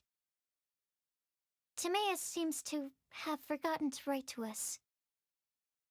And finally, this is what we've gathered on a legend that never ends. Klee said that her mom has a number of friends who like to write storybooks. Lisa believes that legends live forever in people's hearts. I think that for a legend to be never-ending, it has to be filled with hopes and dreams and actively pass from one person to the next. So, what are the answers to the 4 riddles then? You're really smart, Paimon. I bet you can figure it all out in no time. Or, let's all share our thoughts on what we think the answers might be.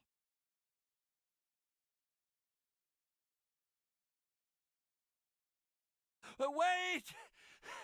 Wait for me! Oh, Timaeus! What brings you here? I'm sorry, I really am. The time just got away from me and I didn't get around to writing that letter.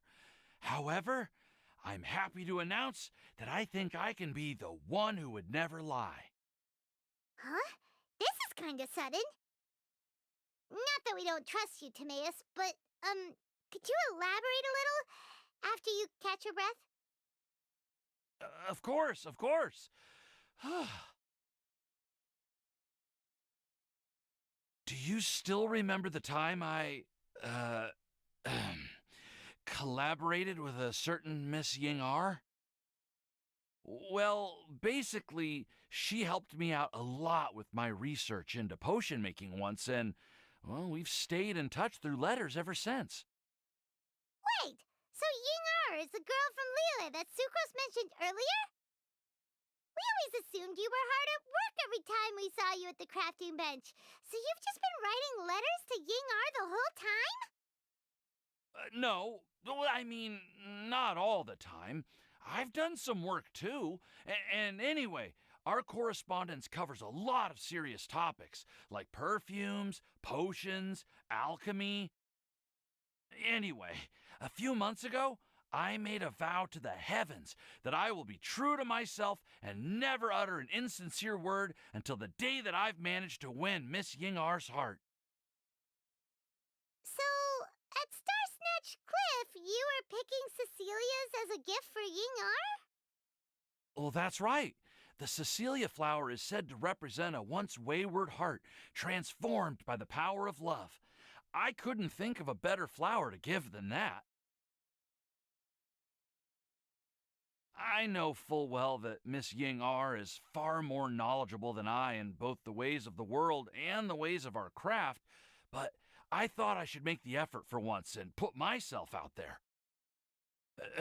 Which brings me to the subject of the last few days and the Windblume Festival.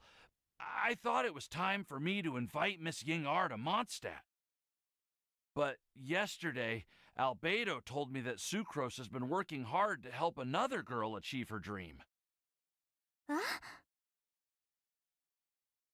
And when I went to take a look at our roster, I saw that she'd done my remaining work for me. I feel incredibly guilty. I've been spending all of my time in my own fantasy world while everyone else has been bending over backwards to help other people. How could I ever hope to be worthy of Miss Ying-R's love if I'm so selfish? Oh, Timaeus. And that's why I've decided to join you. But then what about Ying-R? Yeah, haven't you been planning this for over a month now? You said you were gonna invite her to Mondstadt. Well, yes, I did mention in my letters that I'd like her to visit, which is why I just sent her another gift with my hand-picked Windblooms, along with a handwritten letter. I explained that a matter of great importance has presented itself to which I must devote my full attention for the time being. As soon as it's resolved, I'll make haste to Liyue to pick her up in person. I made sure to package the gift and letter with the greatest care. All I can do now is hope that she'll understand. Point being, please know that I sincerely want to support you in this endeavor. Plus, I think I'm an honest person.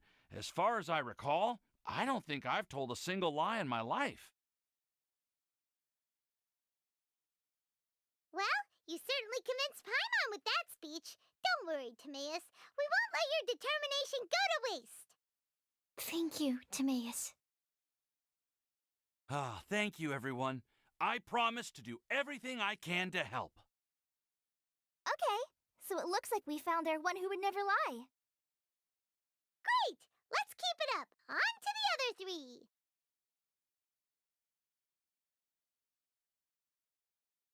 Okay, Paimon will do the honors.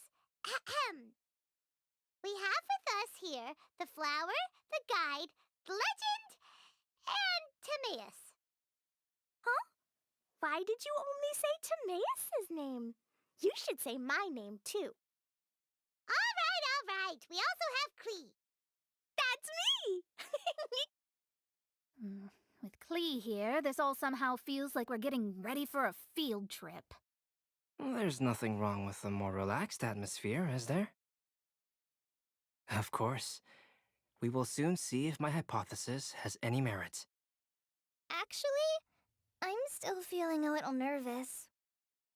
Me too.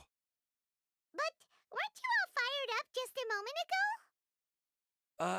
Yeah, you're right. Okay, let's do this. Actually, I'm a little worried, too. Deep breaths. Deep breaths. I know what you're feeling. Saying anything becomes so much harder when there are so many people watching. Well, does anyone know the exact location of where we're headed, or should I do a reading on my scryglass?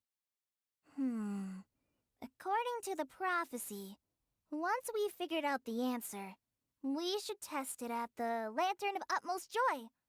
Wait, but where is this lantern? Oh, we know something about that. What?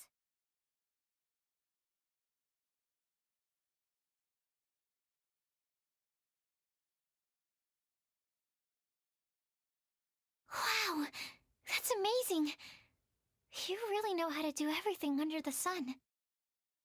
Then we'll let you lead the way. This is it! We're off to find the sacred location of the Lantern of Utmost Joy!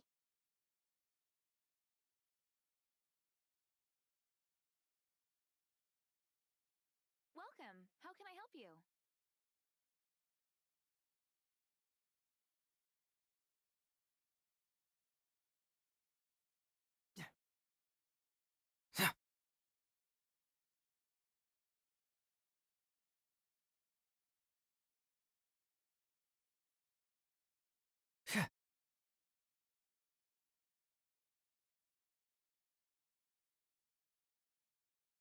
According to the map, it should be somewhere around here. Let me take a look. Oh, it should be right up ahead.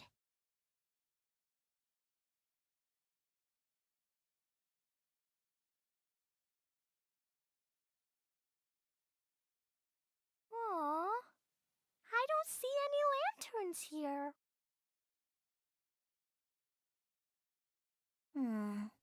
Now that I think about it, the prophecy didn't say anything about what the Lantern of Utmost Joy actually looks like, right? Maybe we've overlooked something? Traveler, are you trying to figure out something else from the paper? Paimon's reading too. Huh? It says to look up. But there's nothing above us. The wind didn't trick us, did it?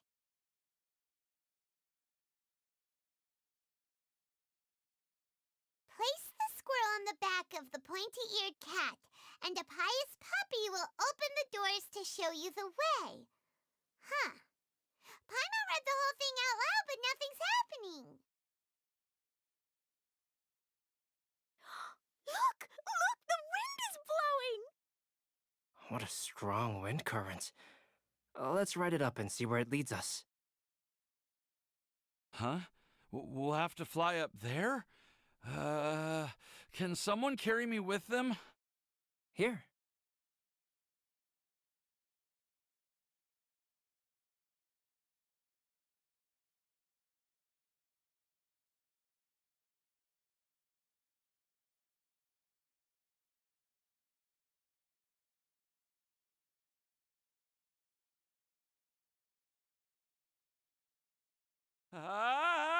This is the first time I've ever flown like this!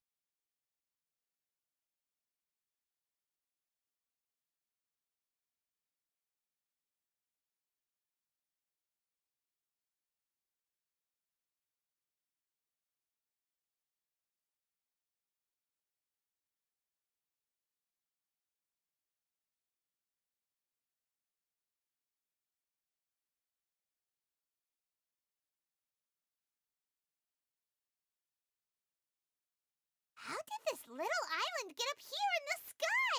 Did somebody make it? Just to be safe, I've been jotting down our entire route here.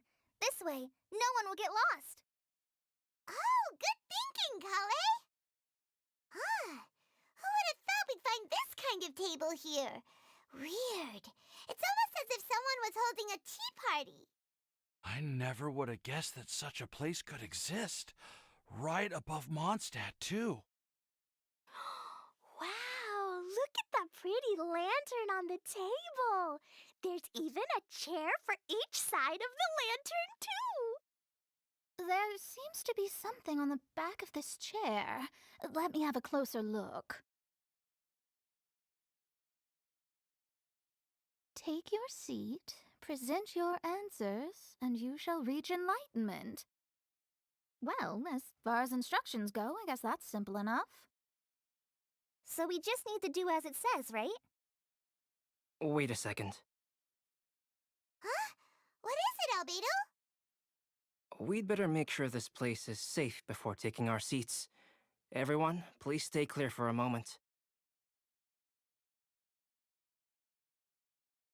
Well, all our questions and doubts aside, the scenery here is pretty amazing. It'd be impossible to feel stressed here.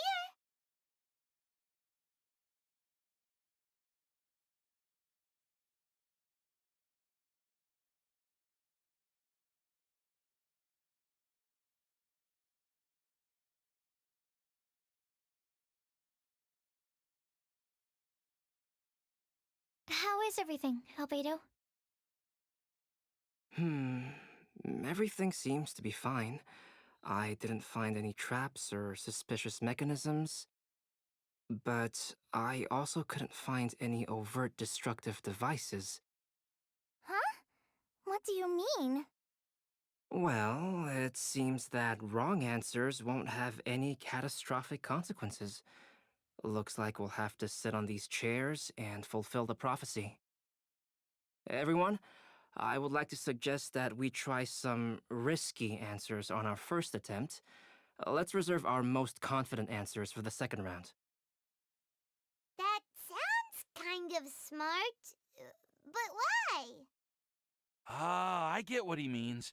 If we do as he says, then we may be able to figure out how the puzzle works. I see! That makes a lot of sense. Mona, is there something wrong? You're not looking too good. Oh, are you hungry? I brought some snacks. Thank you for offering, Klee, but that's not quite it. While Albedo was checking just now, I gave my scryglass a spin hoping to find some information. But there's a strange aura to this place. It's almost as if someone has been staring at me as soon as we stepped foot in here. But if nothing here has actually been physically tampered with, then no. Could that person be?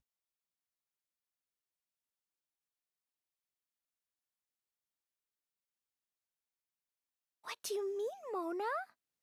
Who could it be? Never mind. It's not like I've got any proof. Don't leave us on the edge like this, Mona. I'll just do what Albedo said. Yes, let's test the hypothesis together, Klee. Come on, join us, Mona. Oh, all right. Okay, then I'll answer the first question. If someone were to ask me to find a flower that is not of this world... You can do it, Sucrose.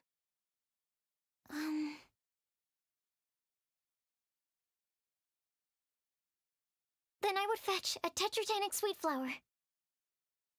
All right, I'm up next.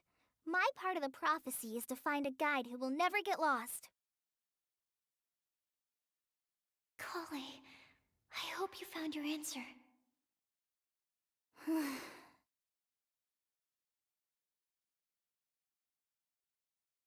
My answer is that I will be that guide. For a long time, I have been guided by others.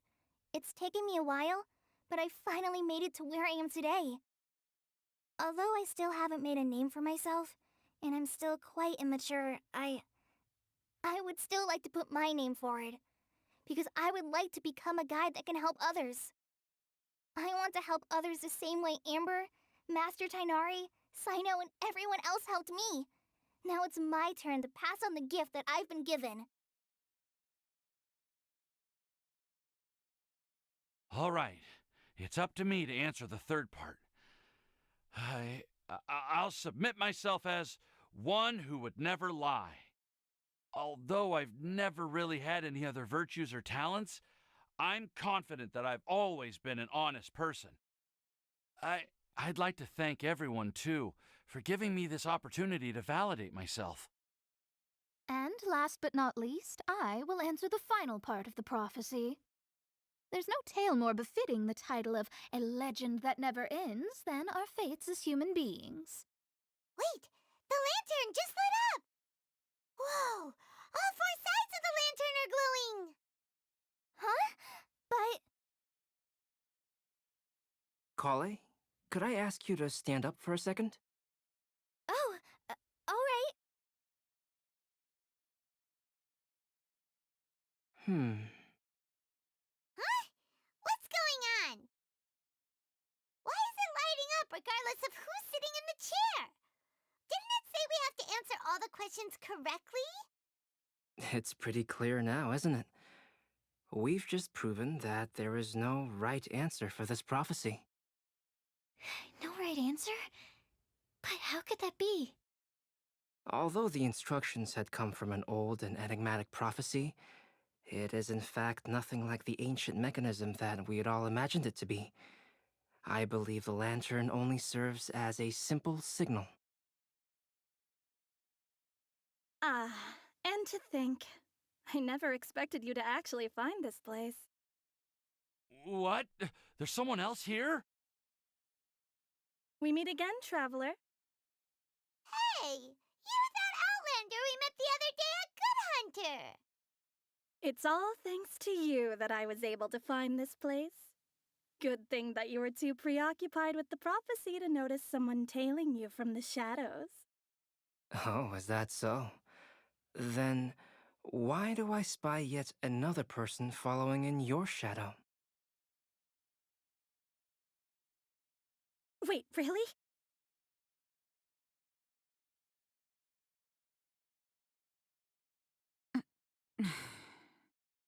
There's no need for pleasantries. You should know I'm here for you. Is it just because I'm a visitor from abroad? I was there when you snuck your way into Marjorie's place. Huh. So you had your eyes on me even then, huh? That was 2 whole weeks ago, you know. It's hard not to notice you when I'm on duty every day. All right. In that case, I'll admit it. I was the person who slipped this prophecy into the storybook. Huh? But why? Then, does that mean this wasn't a real prophecy after all? Don't worry. Even though you probably have plenty of reservations about me, you can be sure that the prophecy is genuine. In fact, many of you here today may have heard the code name of the one who left the prophecy to me. She hailed from an ancient assembly of powerful women, each of whom used a single letter to signify themselves. Who would have guessed? It seems that power was indeed left behind by the old hag after all. Ah, so you're B's student. It's an honor to meet you. I am Scarlet, the successor of Jay. Well, what are you talking about? It's a long story, but I'm not quite sure that I'm the best person to tell it. Since you've all spent so much time and energy trying to decipher this prophecy, you must also be very interested in the secret behind this lantern, no? The lantern has already been lit. Now then, please allow me to disturb your happy peace. Huh. Why did this little thing just light up? How strange. Hello? On the other side of the lantern. Can you hear me over there? Mom? Oh, I hear many youthful voices. Madam, I am Scarlet, the successor of Jay. Oh, since we've last gathered, Jay's successor has already become so reckless and bold. Unbelievable. Wait. Why are you talking just like the old hag? Old hag? Who would dare say that? Is that Mona? Who are you? Who dares imitate my master? And what of imitation and mimicry? It has always been a fool's errand to mimic and learn from humanity. Oh, it's Alice. I'm here too. Mom, why are you trying to talk like other people?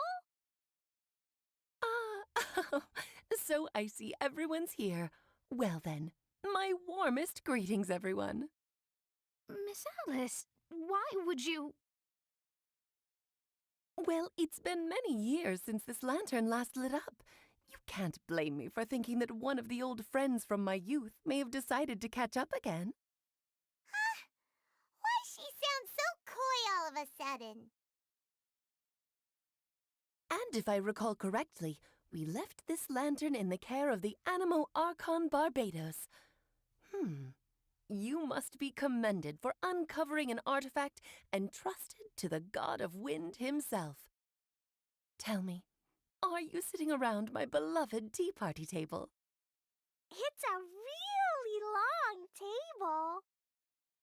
Oh, so you are. I suppose this means even the Animo Archon has granted you entry to this place. Was all of this Scarlet's doing? Wait. Paimon's completely lost now. So what was this assembly you were talking about earlier? Oh, Miss Alice, would it be all right to leave the explanation of that to you? Well, you should be rewarded for making it all the way up here and activating the lantern. Now then, let me tell you a long and ancient story. Ever heard of the Hexenzirkel? As the spooky name suggests, it's a secret society. Once upon a time, it even challenged the Animo Archon himself, but he replied, "Let us make music, not war, and resolve our conflicts through song." From then on, the mages would only ever convene in the woods, in the skies, or on the edges of cliffs. At these tea parties, they discussed their stories and secrets and resolved their differences, as the tea and cakes bore witness to their pledge never to fight amongst themselves. Yesterday, I snuffed out the life of my beloved. He had grown old and was extremely sick. He loved me dearly, so I took his fate in my hands and ended his pain. I'm raising a son. Of all the children I had, he's the only one left. But I suppose that still makes me a mother. My lifespan is nothing compared to yours, so I wish to leave you with my storybook. Actually, maybe you can pass it on to your children one day. Oh, this looks interesting. Let me scry. My dear sisters, we mustn't let prophecies threaten our bonds of friendship. Even the most frightening witch was once a little girl, and growing up can be so tough. Sometimes we all need to vent our troubles to the wind. Even if the nations go to war, or the sky falls down, the mages' tea parties shall forever be held around this table.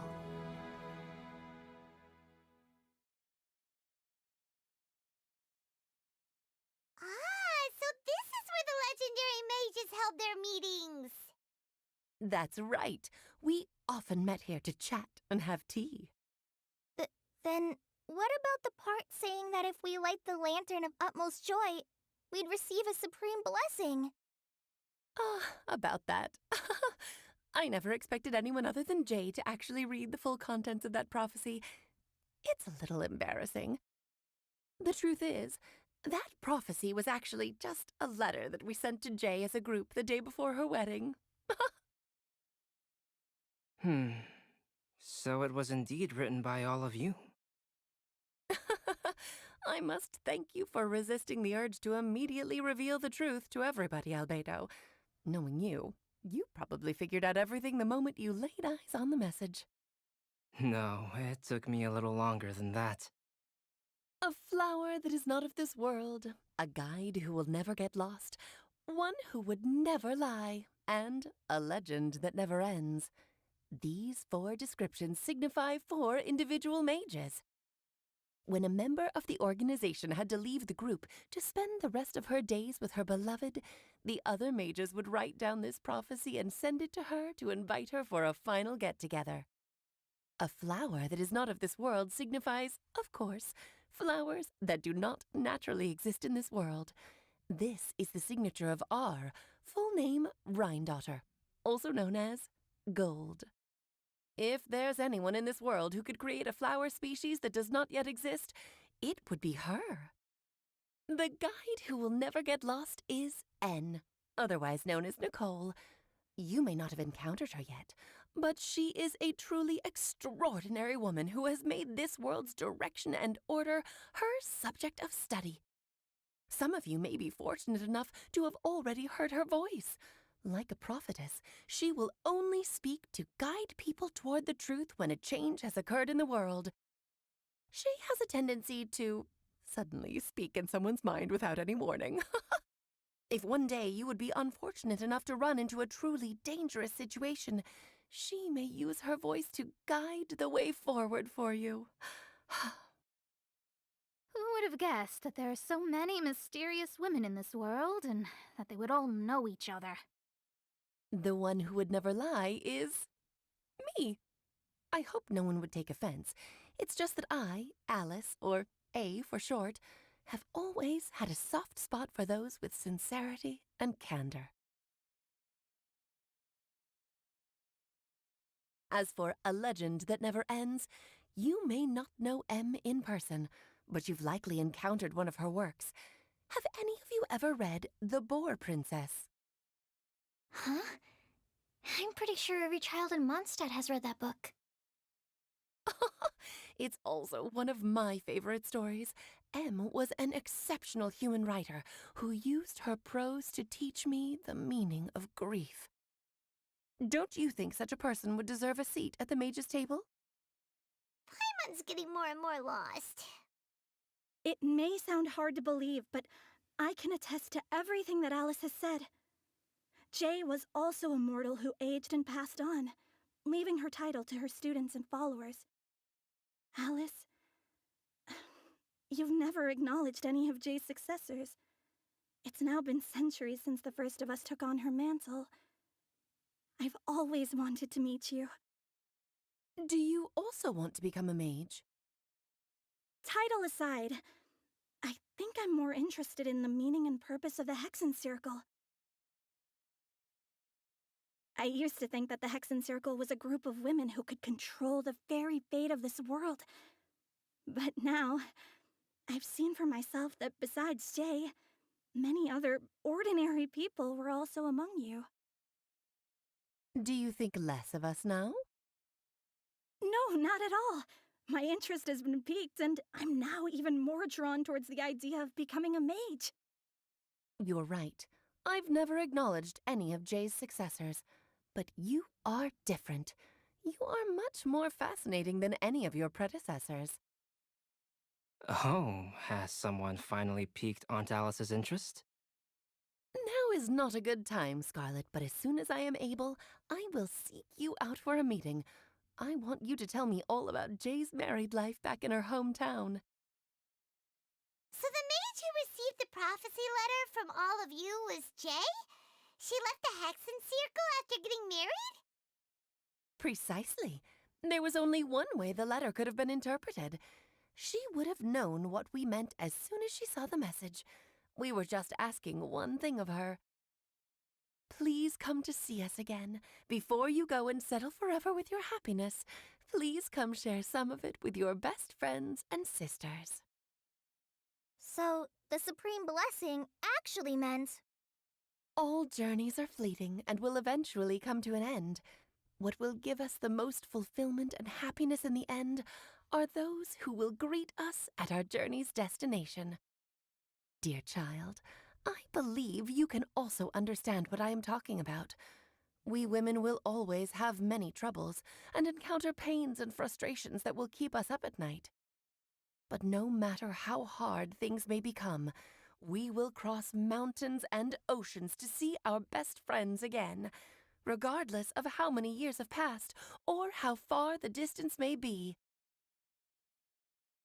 As long as we can be with our beloved friends, our hearts will be filled with joy. To us mages, that's what being supremely blessed is all about. Oh. I still don't get it, but I do know that all the mages are Mom's best friends.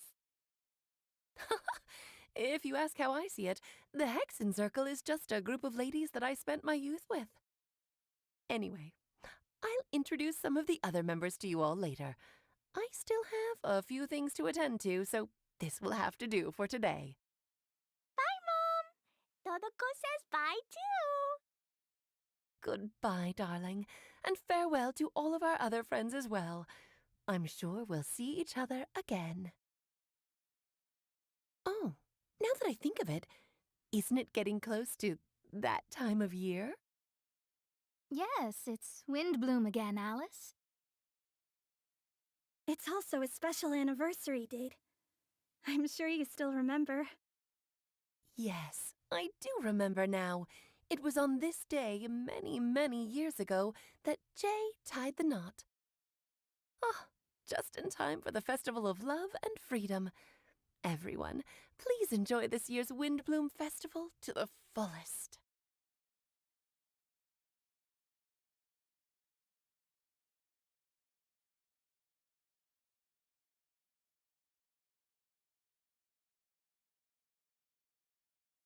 Whoa! Ah! Albedo! Why didn't you tell me we'd have to glide all the way back down?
Oh.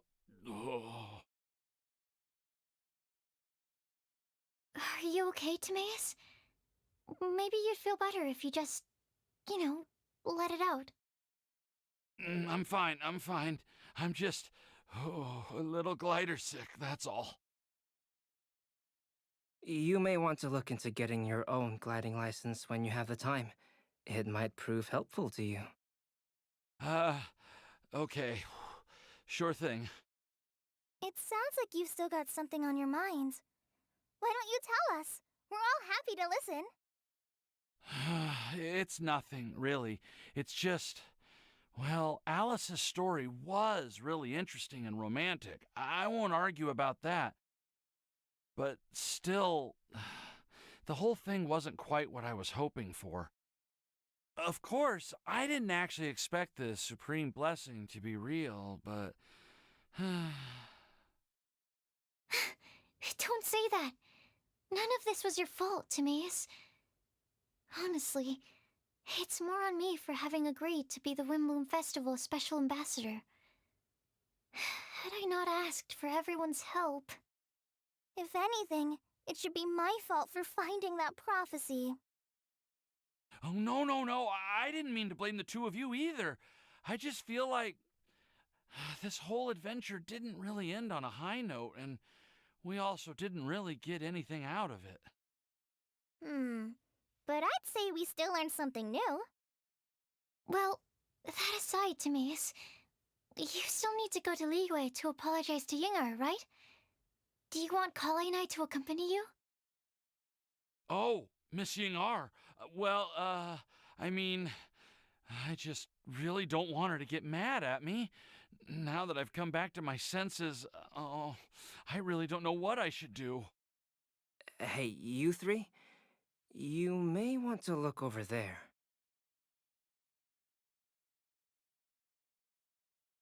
Huh? Miss Ying-ar? Oh, so that's Miss Yinger? I've never met her before. Yep, that's her. And she actually came all the way to Mondstadt. I am so sorry, Miss Ying-ar, but how did you... I mean... Are you so happy just to see me? Of course I am. I'm so happy that, I don't, sorry, I don't know what to say. I was ready to give you a harsh scolding, but now that I've seen you like this, I suppose I could let you off the hook this time. You said you couldn't come to pick me up because of a very important matter, right? Well then, of course I had to come and find you instead. Should we go see how they're doing? Oh, I wouldn't.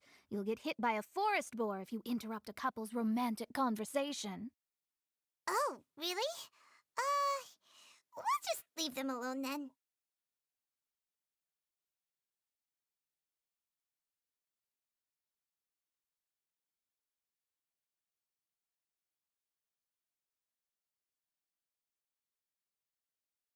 I am so glad to see Timaeus find his happiness. I have to say, I'm even more envious of you, Sucrose. You can be happy just to see others happy, and you gave me so much help without any expectations in return. Even though you said that we're very much alike, I still feel like you have a much bigger heart than I do. But if you say that, then I'd say I'm also nowhere near as brave or tenacious as you. I guess we have the same amount of positive qualities. They're just spread over different parts of our personalities. I've never visited Sumeru, or made many friends from outside of Mondstadt. I'm happy just to have met and become your friend. Maybe I'll get shy and flustered when I meet other people I don't know in the future. But that's okay too. Since we are so alike, you probably get what I'm trying to say. You just need to believe that all of your issues aren't really issues at all. But Isn't it too late now for me to learn to accept myself?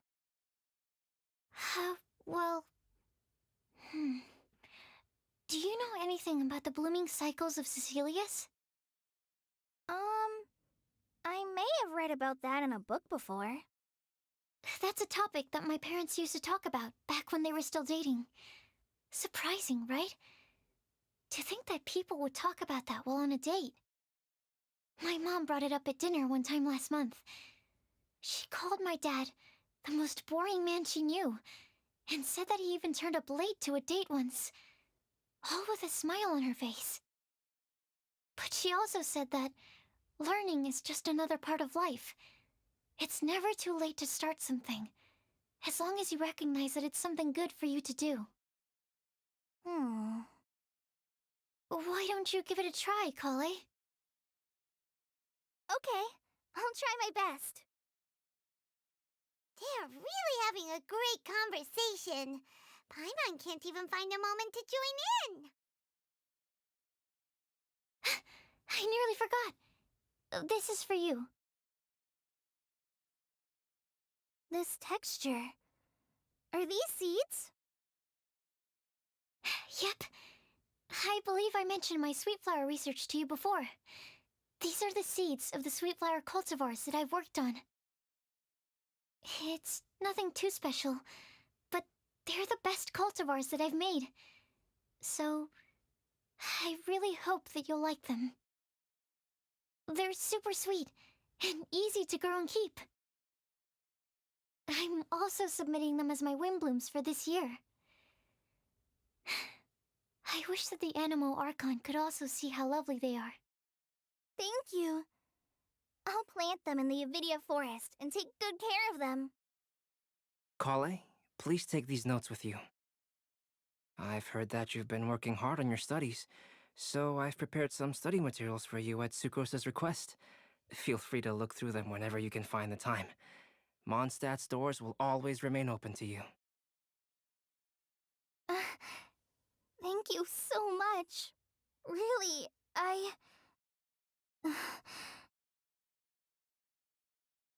don't know what to say. I'm just really happy. Ah, Sucrose, now's your chance. Didn't you want to collect a breath of joy? You're right. I almost forgot. Kale, can you exhale once into this test tube? I will save this breath of joy and use it in my research. Oh, really? May I? Of course.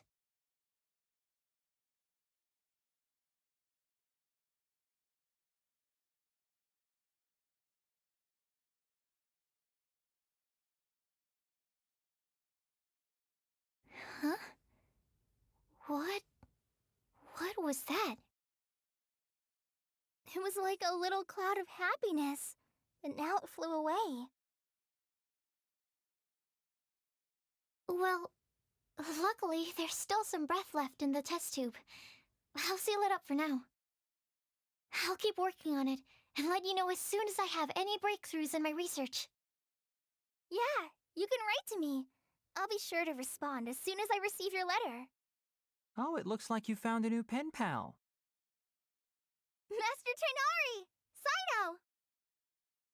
If your friendship was forged in a test tube, does that make you test friends forever? That's it. I think you've ruined Sumeru's reputation in Mondstadt beyond all hope of repair. All that matters is that I've enjoyed Mondstadt immensely. The dragon here possesses a majestic form. Oh, that reminds me. Traveler, this card back is for you. Sino wanted you to have one for yourself. If I had to guess, I'd say he probably wants you to use it if you challenge him to a duel. I'm a master of the game. Do you dare challenge me? Can you believe this guy? Huh. Let's knock him off his high horse. Wait! I've got something to give you, too. Huh? Kale has a gift for us? Yeah! I Figured I should follow local Mondstadt customs and prepared a few small things themed after the Windblume festival.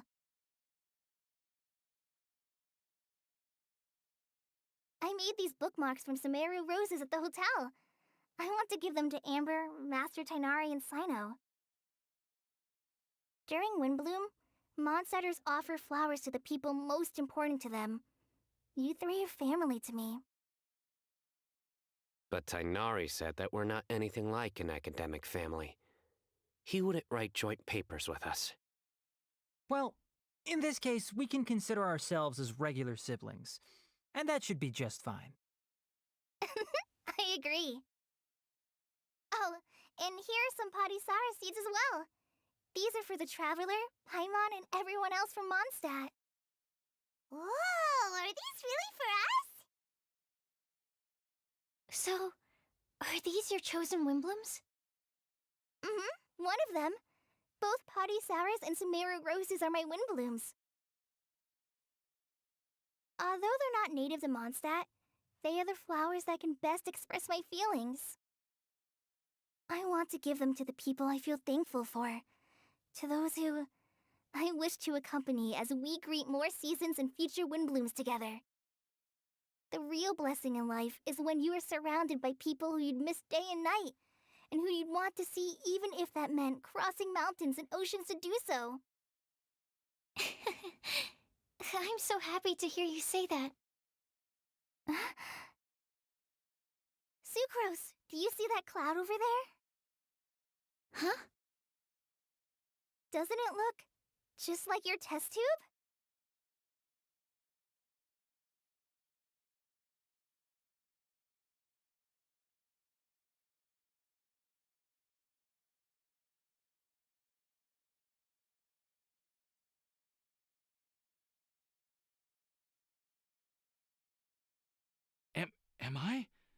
Am I dreaming?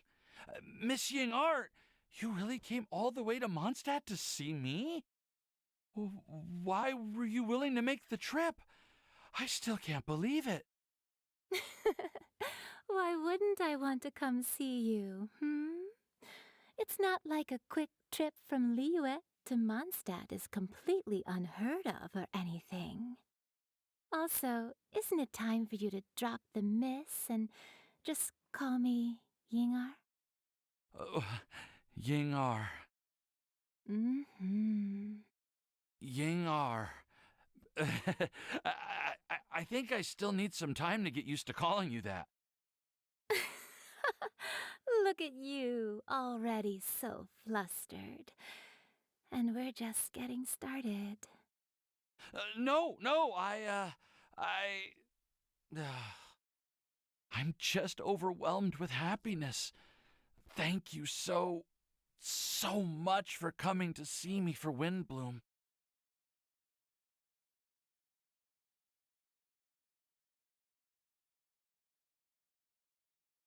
A flower that is not of this world. Could that be referring to the real Windblume?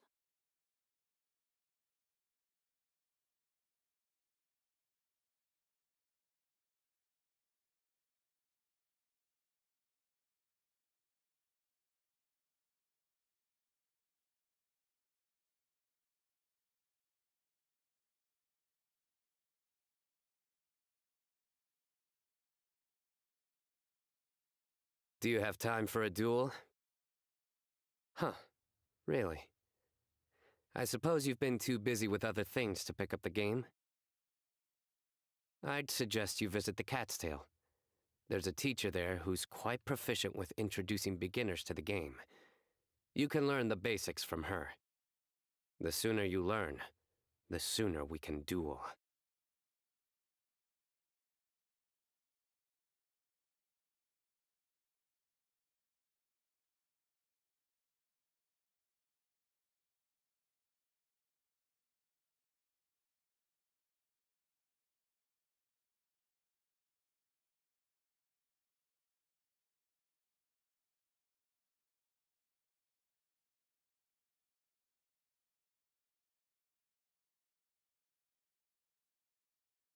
Today's recommendation is the steak.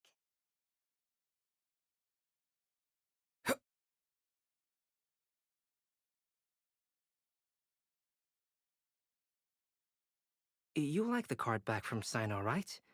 I must admit, I also spent a good amount of effort coming up with a design. His request was quite interesting. He wanted a dragon, a cool pose, and a design that would stand out and awe his opponents. Although the commission was for himself, he wanted the back to be flashy enough to draw the attention of the opposing player. Perhaps there's something that can be said about how, when it comes to Genius Invocation TCG, friendship is more important than competition. He also said that such an impressive card back should be shared with friends. Since he gave it to you, this must mean he considers you to be a close friend. Oh, and speaking of, to repay my efforts, he also gifted me the card back as well. Maybe I'll also give the game a try.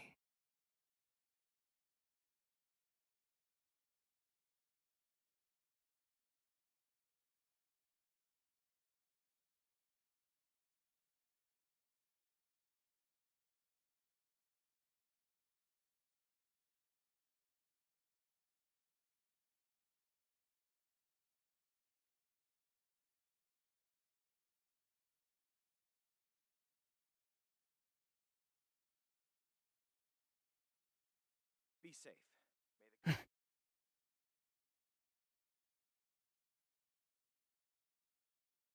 Well, what do you think? I trust you've enjoyed this year's Windblume Festival. I'm happy to see you find the time amidst your busy adventures to return to Mondstadt and celebrate the winds of freedom with us. And if you have a moment now, would you care to hear a new love poem I wrote this year? Allow me to recite it for you. This world has never seen such vibrant color. It bestows upon everyone a brilliant hue. A shade more ethereal than white, yet more radiant still than gold. It eases into your eyes and restores to light a solitary soul. Maybe a bit too somber. Maybe I should write another one on sweet flowers instead.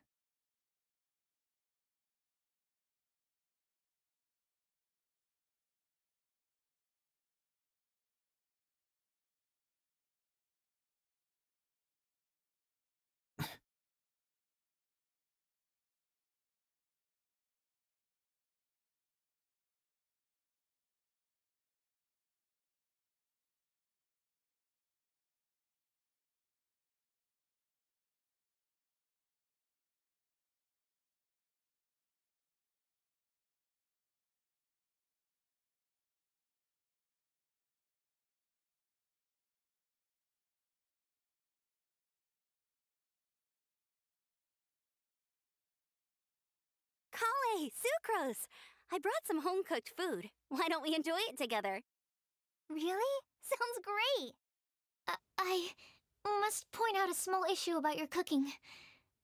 You have a tendency to put a little too much flavoring in your dishes. Sorry. I guess I've been a little heavy-handed with the seasonings lately. Are you feeling stressed recently? Do you want to find someone to play cards with? It really helps with stress. I promise. Oh, that sounds like a good idea. If I recall, both you and Sucrose are pretty good players, right? Oh yeah, we are. We've been playing together, and we were actually talking about this just a few days ago. Since you are already familiar, would you mind also showing me the rules sometime? Yeah, Kale seems to be a natural at the game. Maybe she's already the best player out of all of us. Huh? Me? That's right. You've been all talk at the tavern. That little girl from Sumeru is really good at the game. If I can find the chance, I would love to test my skills against her. Really? Isn't that great, Kale? You've become a TCG celebrity. Oh,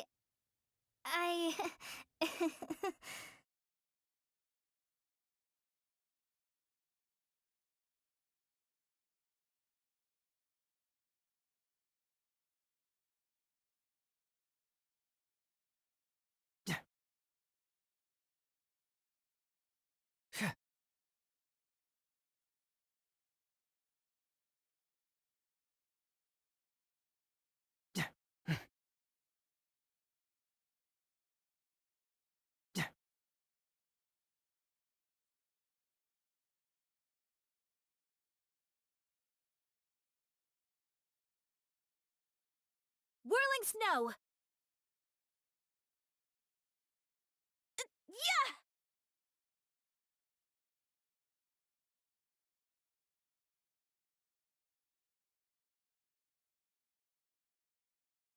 Thank you so much for your surveying tips. I had no idea that the Sumeru Forest Watchers would also have expertise in this area. You really do know just about everything. It's only natural that forest watchers and surveyors would have some similar skills. We're both constantly outdoors and on the move after all. Anyway, I'm glad I could help. If I can find a chance, I'd love to pay a visit to Sumeru as well. I've heard that the terrain is quite complicated there, and it'd be a treat to see it for myself. Yes, complicated is indeed one way to put it. Visitors often get lost when they visit Sumeru for the first time, and they have a tendency to pick all kinds of mushrooms and fruits in the rainforest without discretion. We get a lot of people here picking philanimal mushrooms as well. Actually, have you ever tried adding them to a recipe?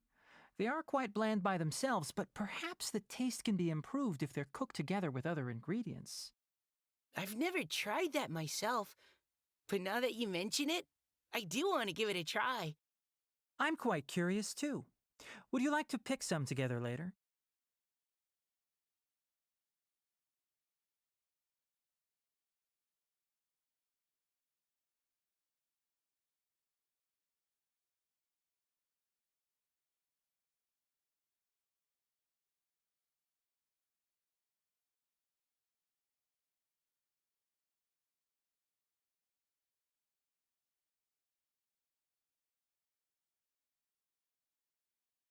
Mona, look!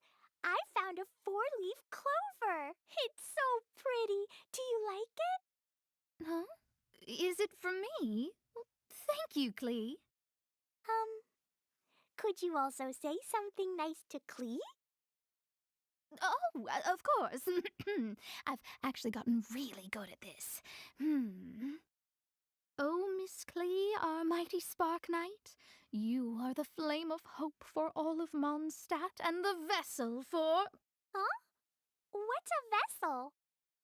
Oh, no, Klee doesn't seem to really appreciate this kind of praise. Okay, then. Klee, you're super adorable, and your hat and backpack are the cutest. Did your mom get them for you? Yep! Mom said that she picked them out with Dodoko, and Dodoko really loves this backpack too, which is why Dodoko's always hanging from the side. Mom also said that someone else was also helping her pick out the gifts that day. What was the name again? If Klee remembers correctly, people would call her the Old Hag. Wait, the old hag? Huh. Okay, well, now that you mention it, the old hag does have a fondness for picking out hats.